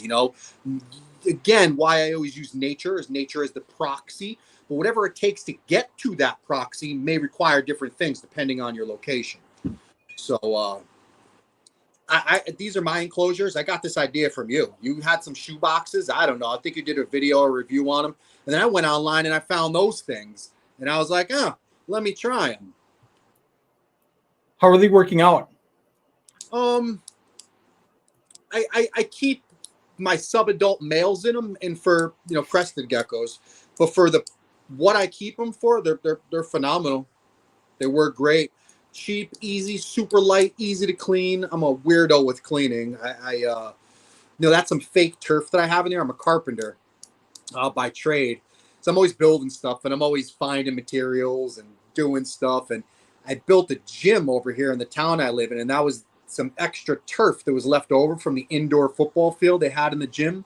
So I took a roll of it home. If you saw how easy to poop and urates come off of that stuff, it'd blow your mind. You literally just shake it like this together and it's clean. Granted, I wash them and whatnot, but I'll be at Menards tomorrow. It's so much, and I've used the regular pet store fake turf. This stuff right here, this real AstroTurf, is a different ball game. Yes. Ball game. Jason, what would you keep in here as far as rarer geckos? Ooh, in there, rare. I would have to make some adjustments to it though. I would have to cut out the top, put some the window screen in there, put a light, some light on the top, and I could house my baby Strophurus in there if I wanted to, but I don't know how much heat that thing would actually take before it actually melts. So that might not be great. I mean, Helen Crisco said that she kept her Ciliaris in those before, so they must be able to take some kind of heat. I was like, I could definitely put my Oreodora in there. Yes. Of course, I could put my Chihuahuas in there. You can put your Cresties in there, guards, most your new cow stuff, your Dactyloides, everything. I was like, I could probably even put my, if I had some Cerdodactylus, I could probably put some maybe Eloc in there, or even my Nebulosus. No, I would just have to get like something to make sure it really closes tight. My only concern, tight is a big thing, especially with younger ones. Yeah, there. One of my concerns would be, UVB, especially with some of the Urodactyloides, and it might be, my mind immediately went to Bovaie and raising up, some Bovaie, something like that. You would have to modify some things for some of these rarer geckos, but these are a godsend for us with the small, New Caledonia. Nanette's I don't know if you can see her, but she's on her phone and she's writing AstroTurf. Making a list. Yeah, she's making a list. I know where I'm going tomorrow. Thanks.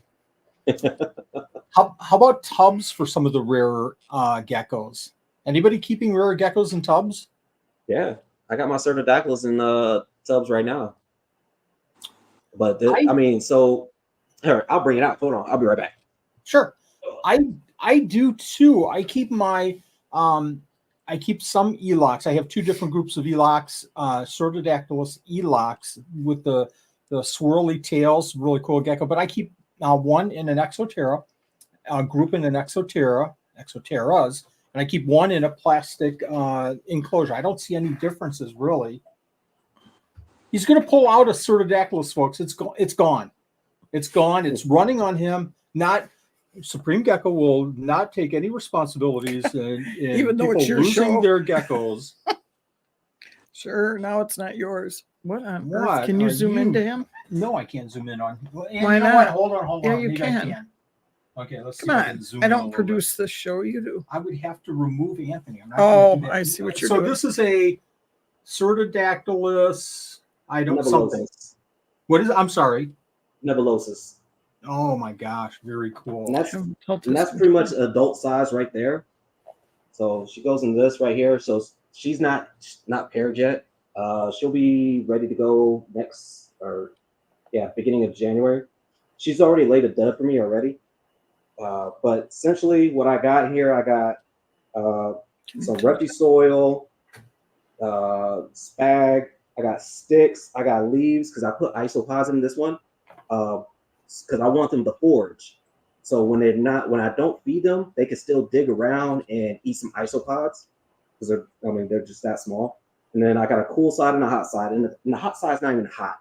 It's like barely 80 degrees. Just enough of a gradient. Yeah, just enough of a gradient because the other side is probably like 76. Okay. Yeah. Interesting. Cool. So there you go. I was expecting everybody to say, no, don't keep your rare geckos, and how for shame. And I'm going to go to Facebook right now and tattle on you. Nobody's going to do that. But no, it's serious. It's because I live in Arizona. So Arizona is a dry state. Like my humidity is probably 10%. It's like Australia, right? So for them, they need high humidity. So that's why they're in this bin because it keeps humidity really well. But they still need air circulation, good airflow as well. So I got holes on this top part right here, and then I got holes on the side as well. And from Jim told me, he's like, make sure you got a big water bowl in there because they like to just dip in there and chill out. So I was like, all right, cool. So I got a big water bowl, 2 different cork barks where they can go hide under, leaf litter, all kinds of stuff. So the only thing I don't have in there is like live plants. Other than that, it's almost bioactive, just in a bin. What are your temps like today in Arizona, in your area? 160. Yeah. Right now, it is 108. Yeah. So the high for today was 110. No. Yeah, it was 110 today. I was complaining when it was 78. Yeah, we're in Wisconsin, so we're just above the freezing mark today. So, yeah, right now. We'll have one day where it's 40, and then we're going to go back to minus 20 tomorrow. So, today was 70s. Yeah, today's the 70s. It was perfect. 108. Yeah. No. Yeah, so I can't get anything shipped to me. Like during summertime, nothing ships to me. I hate it. Thank you for saying that. Yeah. And I don't ship out either until it starts cooling down. So like my shipping window probably starts late September, maybe early October. Depends. Like, because there's still some times like in October where it still hits 100 degrees. So it just depends on what it's going to be, what the weather's going to be like if I'm going to start shipping in October. For us, it's that balancing act in springtime where we have people that are in the 70s and we're still sitting in the 40s, and sometimes just the opposite. It's crazy. I tell you what, guys, we're approaching 2 hours here. I have one question from everybody I'm going to hit. Seriously, we could go forever, and I don't want to keep you guys all night here. Bobby asks, I don't know if Bobby's still in here, but how long do the Strophurus take to reach maturity? 18 to 24 months. Wow. Yeah. Wow. Yeah. That sounds reasonable. That sounds like knobtails. That sounds like really gargoyles. I guess I don't pay attention to and it's still not like a long lifespan though either. Like people said that they reach up like 10 to 12 years, and usually things like that have not as long lifespan usually are much quicker to maturation, but they're not. I don't know why. It's just the way it is with the Strophurus. Makes sense. Okay. Comments. Oh, I'm sorry. Yeah, they're leeches, but leeches live for like 3 years. I'm waiting 3 years and I'm just getting eggs. Good point. How about leeches? How long did I 5 know this? But 5 years. 5 years. I can't do it. 3 years. Yeah. I don't have that much time here, so 5 years. I'm not going to be around 5 years. So you are too. Don't say that. We'll say that. Yeah. Good Lord. I've got a couple of questions I've got to ask you guys. What are, and I'm going to go to Jason first. What are some significant changes to your gecko care that you've made over the years as you advanced with rarer and rarer geckos? What's a significant change that you've made to your care? Well, I wouldn't say it's the care. It's more about the research for me. Like back in the day, I wasn't really doing crazy research. Like, no, it was just, let me go grab, like my first gecko that I ever bought was a golden gecko. Didn't do any research. And that was like back in 2006 or something like that. No research. I went in the store. I was like, I want a gecko. I saw that one. I was like, give me that one. And then, of course, I didn't do research again because I went to go after that one. I was like, all right, this one's not really doing too well. I didn't know anything about firing up, firing down. So I always thought he was mad at the world because it was really dark anytime I saw him. So I was like, maybe I'm doing something wrong. So I ended up giving that to somebody. And then I was about to get a toke, right? I was my very first toke, didn't do any research. I just saw him in the shop. I was like, those things are gorgeous. I want one. And then the guy was like, are you sure? I was like, yeah, why not? He's like, okay. He put on, so I'm in the food service industry, right? So he put on a cut glove. I'm like, why do you need a cut glove? And so he's like, watch this. Yeah, he put his hand in there and it was like, boom. I was like, oh, okay, yeah. I don't need that right now. But I ended up getting the leopard gecko. But I mean, as I started doing my deeper dive into this, it was all about research for me. Doing research, so I can properly, care for these geckos. That was my big thing right there. Like I said, that's why I have this binder now. That binder I've had that for probably 2 years now, and it just keeps building and building and building. Like I think the last one I just put in there was some Cophodes dumbara, because those are on my list I want to get. So yeah. So for me, yeah, it's just research. Jason, you and I need to talk about Notion at some point in the next 2 weeks. We'll talk about it offline. Okay, yeah. Anthony, how about you? Any changes that you've made as you've moved up, keeping crested geckos, keeping chahuas, keeping leeches? Now you're getting more advanced. Any significant changes you've made to your care, your keeping of geckos? Every day, I'm changing. Every week, I'm adding something. I just we had on Thomas Marriott from EK Magazine. He just did a tour over in New Caledonia, and between some research that I did with iNaturalist and some common sense and mixed with his interview, I've come to the conclusion that chahuas are probably eating snails in the wild, right? Yes. They suffer from a lot of calcium deficiencies in captivity. I introduced snails. I now keep snails in my with my chihuahuas, along with everything else, the earthworms, the everything that I can get my hands on that is found in the soil, trees, and air in New Caledonia, at some point is making its way into my enclosures. So every time I do some research, I find something out new, So I'm constantly tinkering back and forth, seeing what works, seeing what doesn't. I mean, I'm talking about different ranges. I'll mess around with some parameters from the north side of GT, the mainland, and I'll mess around with some southern parameters, and I'll miss more, miss less. I know it sounds crazy, but famine is a natural thing, right? So I don't ever feed on a set schedule. I feed pretty inconsistently, as nosy as I am, as much as I'm in my animals' enclosures. I don't like to keep them to any set, strict routine, if that makes any sense. So I'm always adapting, always changing, always learning. And the second I don't, like you said before, the second I stop learning, the second I don't have anything else to give these animals, I'm done. Going back to motorcycles or something, I just, it's always, keeping reptiles in general is a constant adaptation. I live in an area where we have 4 seasons. No 2 seasons are alike over here. Everything requires something different. So I'm constantly trying to match a place that only has arguably 2 to 3 seasons, so it's yeah. He doesn't live in a place that has 4 seasons in the same day, though. We Sarah, do. Yeah, Sarah's asking about those snails. Are you worried at all about any kind of parasites? Are you breeding snails and then introducing? Well, they're Homo sapiens. They reproduce themselves. The milk snails. I use milk snails, so they're all like, I don't know, asexual or something, where they just reproduce or something. So I just started seeing them now. They're these tiny little babies with clear shells on them. They're obviously not eating the big ones. They're probably too big for them to eat. They don't even try to.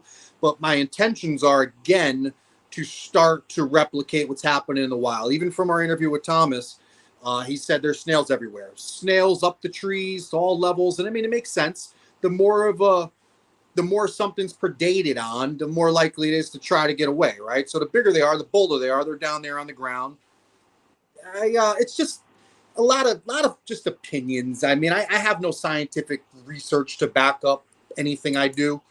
But no, I'm not worried about parasites at all. I've never had an animal die of parasites. I mean, again, as crazy as it sounds, but there is such thing as a healthy bacterial load, a healthy parasitic load. It's a pretty natural thing. And if you take that away from them, you compromise the animal. And I kind of just give them everything they need to thrive. And that's my goal. My goal is to give them everything they need to thrive, not survive, thrive. So never had a parasite issue. I can't say that they don't. I've never seen any pinworm, any worms or anything in any, fecal matter. And I hate to sound weird, but I'm always looking at it. I don't ever see anything. I'm always checking for feces and urates, and I just something I do subconsciously, I guess. And no, never had an issue with the snails. But I've heard people having issues with Uroplatus. And you're feeding snails to Uroplatus and stuff, and little bits here and there about parasites, but I personally haven't experienced it. I'm not suggesting anybody, again, does anything I do your own research. All you have to do is satisfy yourself and be content with your plan, and that's what matters, man. Take it from there. Try to, as crazy as it sounds, mute out any outside influence. You have to use your observations, your animals, and your best judgment to give your animals the best life possible. So again, Schmo says isn't always going to be what's best for you. You can listen to him, absolutely, but take everything in and assess it yourself before you just apply it. That podcast was outstanding. And just from a different viewpoint of somebody that has been there and seen that. I have a couple of questions here. And folks, you've got to go over to the Gecko Exchange podcast and listen to some of these wonderful, wonderful shows. Stinky is asking, favorite species to work with that you think is underrated? And we have a follow-up question to that coming up here too. So, I mean, Jason, what? for me, it's Pterodactylus. No, I said there's 300 plus species of them, but yet we only have a few in the hobby. This is like, so why is that when they're they're pretty easy to take care of? I was like, I haven't had no issues with them. You can get fresh blood in, you can get wild caught stuff in if you need to get fresh bloodlines. So I mean, that's my goal. Like this upcoming year is to get more Pterodactylus species and start, building that program up and getting them out to the world. Excellent. Pterodactylus are so underrated. Oh my gosh. Anthony, favorite species to work with that you think is underrated? I'm lame. I don't have anything. I hate to say it, but I don't have anything that's really underrated. My favorite species to work with, without a doubt, is Chihuahuas. I can't keep big monitors anymore. I used to keep Nile monitors, black throats. I used to keep a lot of monitors. Monitors were my thing as a kid. There is no gecko, in my opinion, that is inquisitive as a Chihuahua.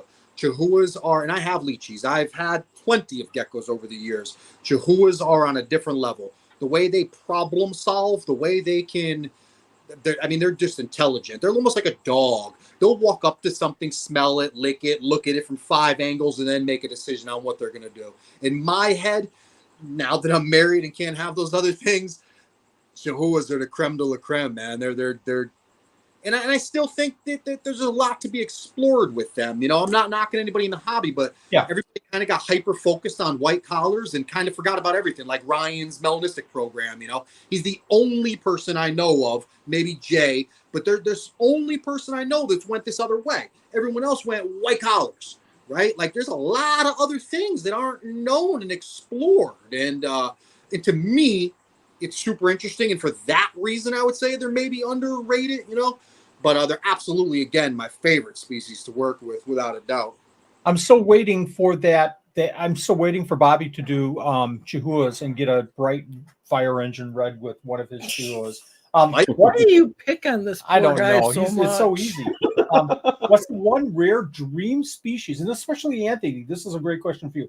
What's that one rare dream species each of you would snap up instantly if you saw them at Tinley? Could it be the melanistic Chihuahua? Maybe, I don't know. What's your thoughts, Anthony? Wife a factor, or do I get to exclude the wife? Because my wife, no wife, no money. I'm going beaded lizards. Getting beaded lizards all day. I am a Gila monster fanatic. I love them. But being married. Great answer. I've got to tell you a story. The first time I saw a Gila monster was at Chad's house. He does all kinds of snakes, and he's drawer after drawer, and it's like snake. Oh, cool, hognose, snake. Oh my gosh, you have a Gila monster. Aren't those dangerous? I'm afraid now. You're pulling and oh my gosh, you're holding it. It's going to bite you, and you're going to die. And they don't bite. What do you mean they don't bite? It takes you've got to pound them on the head, and him holding it was like, this is the coolest thing in the world to have and see. Anthony, we lost Anthony. Oh my God, he's back. My GPS showed up. My wife's got him outside. His GPS popped up. Oh, you mentioned that you wanted to buy a handful of Gila monsters, and she immediately hit the off button. That's right. Jason, how about you? What's your my gosh, I would buy that in a second. Gecko. Actually, it's not a gecko. Okay. Okay, cool. I have this fascination with Abronia. I knew it. I don't know. They just look so elegant, and they look like dragons. And they're arboreal. That's a big factor for me, is they're arboreal. But yeah, it's just, I guess I have that fascination because their requirements are so strict that like you just can't get one of them and put it in the enclosure. You're good to go. No, they have to have certain strict guidelines to keep them.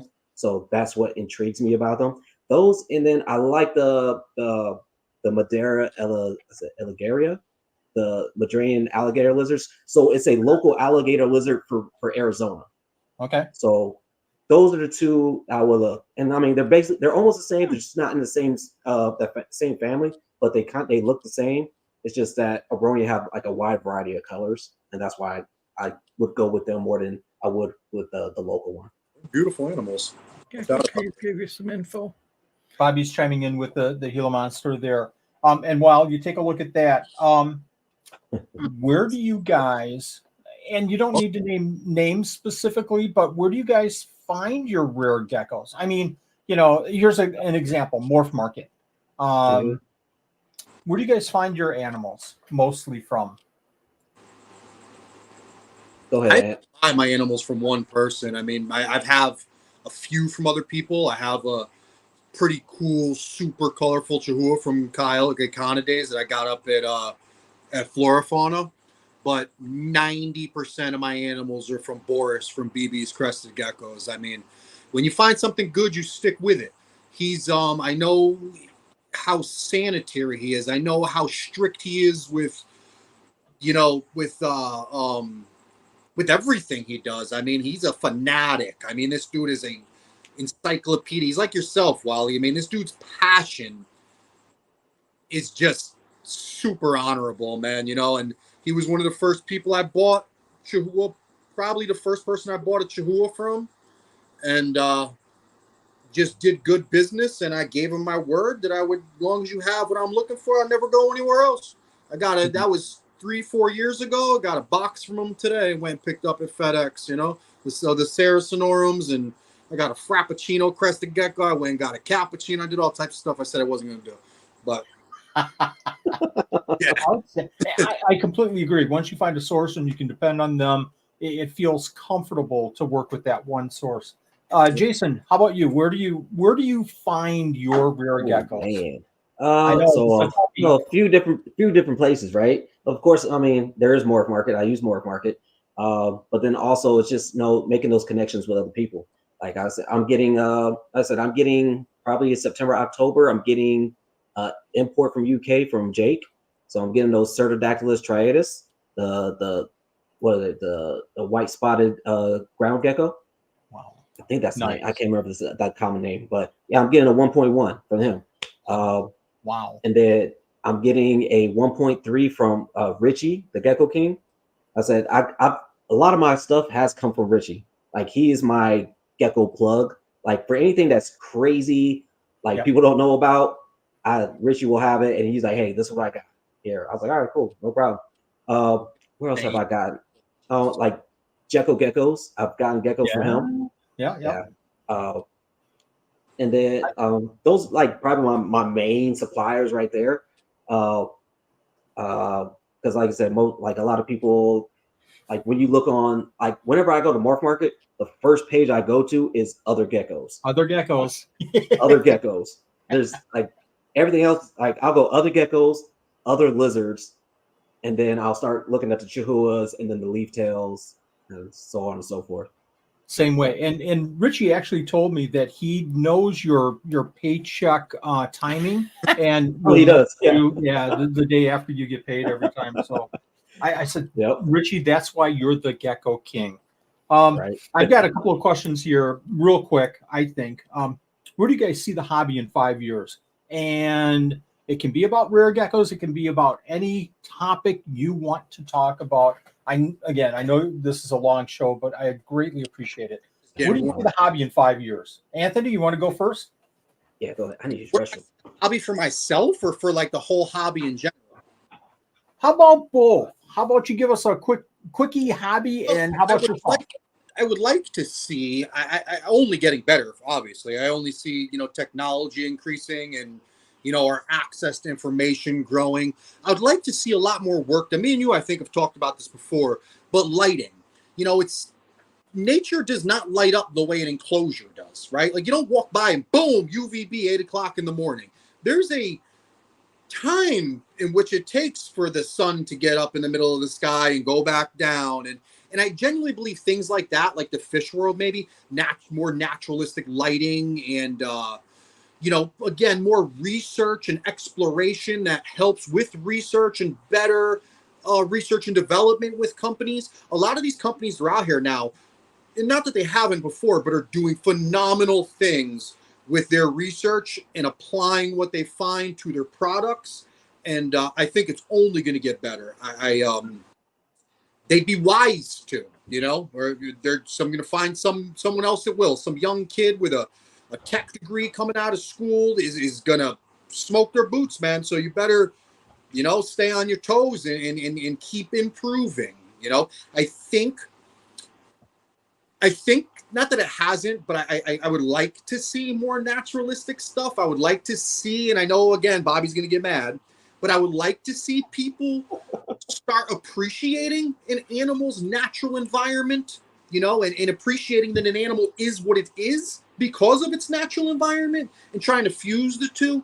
Now, it's not as realistic as, you know, for everybody. Everybody can't just do that. You know, you can't just go and get a Savannah monitor and build a Savannah in your house, right? It's not that simple. You can't just build the Outback in your living room for your bearded dragons. But I just think that everything's going to get better. And we've been steaming ahead with in the hobby. I mean, again, keep in mind, probably around yourself, I came up in the 80s keeping reptiles. So from then to now, it's amazing. It's amazing.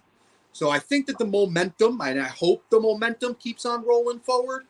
And I'm going to do everything in my power to contribute to it. You know, we're going to keep on sharing information. We're going to keep on doing what we're doing and trying to be part of the solution. We're going to keep linking people up with information to give them tools to keep their animals better, man. And that's really it.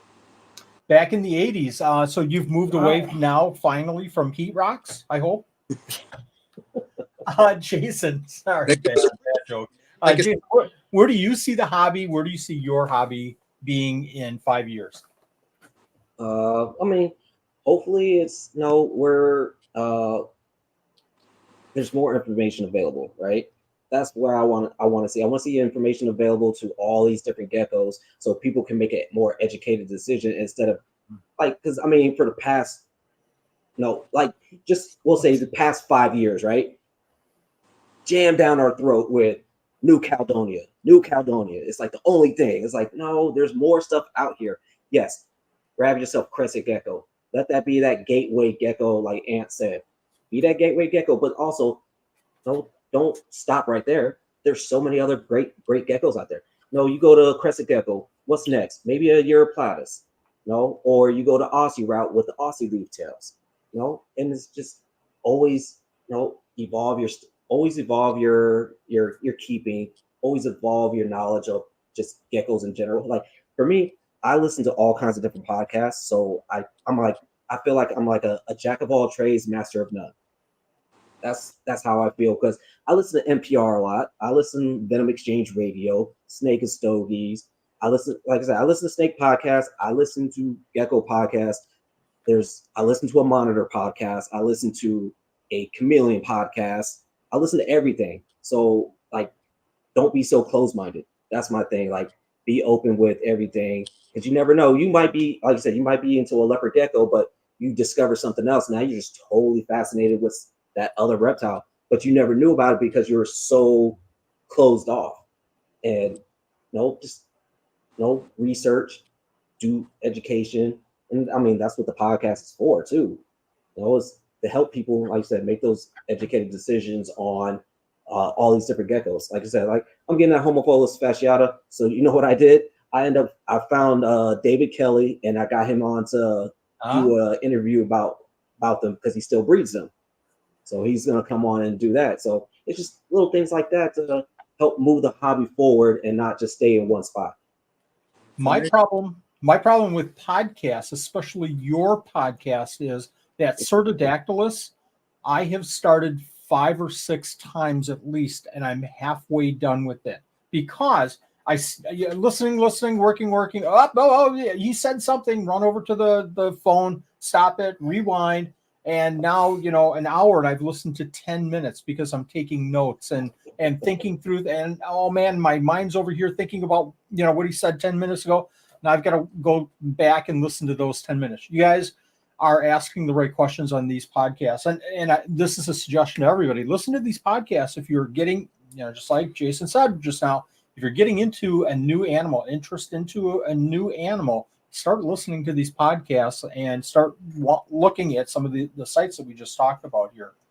I mean, honestly, too, if I'd say if you guys have suggestions on on our podcast as well, like if you want us to go over a topic or go over an animal, let us know. Send us a direct message on IG, and we'll go ahead and try to find that person to go ahead and get you those answers. Can you put Laura's point up there? So I will task myself with this one. I've started a list, and actually we did a YouTube creators Facebook page a year ago, and that started to take off. And I had a list in Excel, probably about 30 or 40 reptile podcasts or YouTube channels. I'm going to work with you guys, and we're going to put together as inclusive of a list as we possibly can. I'm going to need your help, and we'll get one together hopefully in the next 3 weeks. I know you guys are super, super busy, but I'll start working on this. I'll give you the list, and we can work together and present this to the hobby. I don't know how useful it is, but maybe it will be useful, and maybe for Laura here it will be. Showed me 10 that I never knew existed. It blew my mind. Every couple days for a while, he was telling me a new one. I'm like, how am I missing these things? And he put something. I can't believe I lived this far without them. Some of the podcasts Jason, introduced me to. Right. Exactly. And it's hard to find all the time, but listen to what you can. So I've got one more point. Where is, let me see if I can do this. Hold on, folks. I'm going to talk to my producer after the show and get him back on the right page here because he's slacking terribly. Where is the Gecko Exchange podcast going to be in the next year or two? What are some of the secrets that you guys are working on with the Gecko Exchange podcast? Ultimately, we're going to be out in the field doing live work, showing you how the animals we talk about live ourselves. Our goal is to literally take the camera to the habitat and not only talk about, but show you. For the time being, we're just going to find the guys that have. Right? Yeah. Go on. I'm stealing these ideas. You know that, right? Stealing these ideas. Hey, you come with us, Wally. Again. Yeah. What do you think? It's just I said. I mean, in a year. I mean, hopefully we're finding people that want to talk. That's the hard part too, is being able to find the people, because there's so many people there I want to talk to, but they're like, no, not yet. It's like, okay, I'm gonna keep bugging you, and hopefully one day you're gonna say yes. But no, it's just always finding. It doesn't even have to be new people, but if you have a species that no one's really even heard of, I'm looking for you. Like if you pop something up on my IG, and I'm like, what is that? I'm messaging you and like, hey, do you want to talk about this? But like I said, in a year, I mean, it's like we're still gonna be doing it. Like we just started introducing live video now. So when we do our podcast, we're streaming live on YouTube, Facebook. We should be streaming on Twitch once I get that up and running. So that's where we're going. And it's with this podcast stuff, it's always an ever evolving thing. I'm always learning new stuff because I use the Riverside app. We use the Riverside app for this. So I'm always on YouTube looking at Riverside because they always put out videos. So I'm trying to always learn new stuff on how to improve the content of what we're doing. I was like, I know I'm like monotoned a lot. Anthony's our talker, so he gets everybody going. And I'm like, I just say my little stuff, and he just keeps going, which is perfect. Like you said, we balance out with that stuff because I'm not a big talker, but Ant is. I was like, I know scientific names, I know a lot about a little, and Ant, he's just like say he's my guy. He rocks it out when he talks to everybody. What else? That's what you told me. Where I'm going to throw I'm going to throw a point out to you guys. In all honesty, you're talking about doing the lives a little bit more. Funny thing is, I've been doing lives for a couple of years now, and after watching your recorded versions, Jason, I started asking you questions about Riverside and everything. I have started recording more of my content. We're still going to do the Thursdays, but I think what I want to do is I like what you're doing with the recorded versions where you're going more in depth and you're focused so much on the questions and getting specific answers in depth. So I kind of like that format too. So I'm copying you guys because copying Because you is the best squirrel too form often. of flattery. That's what Because they you go say. off into squirrel way too often. Sarah's asking, does anyone else have any platforms I'm not following on? So I'll ask you guys, what platforms can we find the Gecko Exchange? I think you mentioned it a little bit, Jason, with YouTube, but where else can we find you? YouTube, you can find the Gecko Exchange podcast. You can find it on IG as well as the Gecko Exchange podcast. It's not on Facebook. I just haven't made a Facebook account for that one. I don't really get that many followers on Facebook, so I just never really made it. But generally, those would be your main ones. Or not TikTok. Just those two plus Spotify, iTunes, Spotify. Yeah, we're on Spotify, iTunes.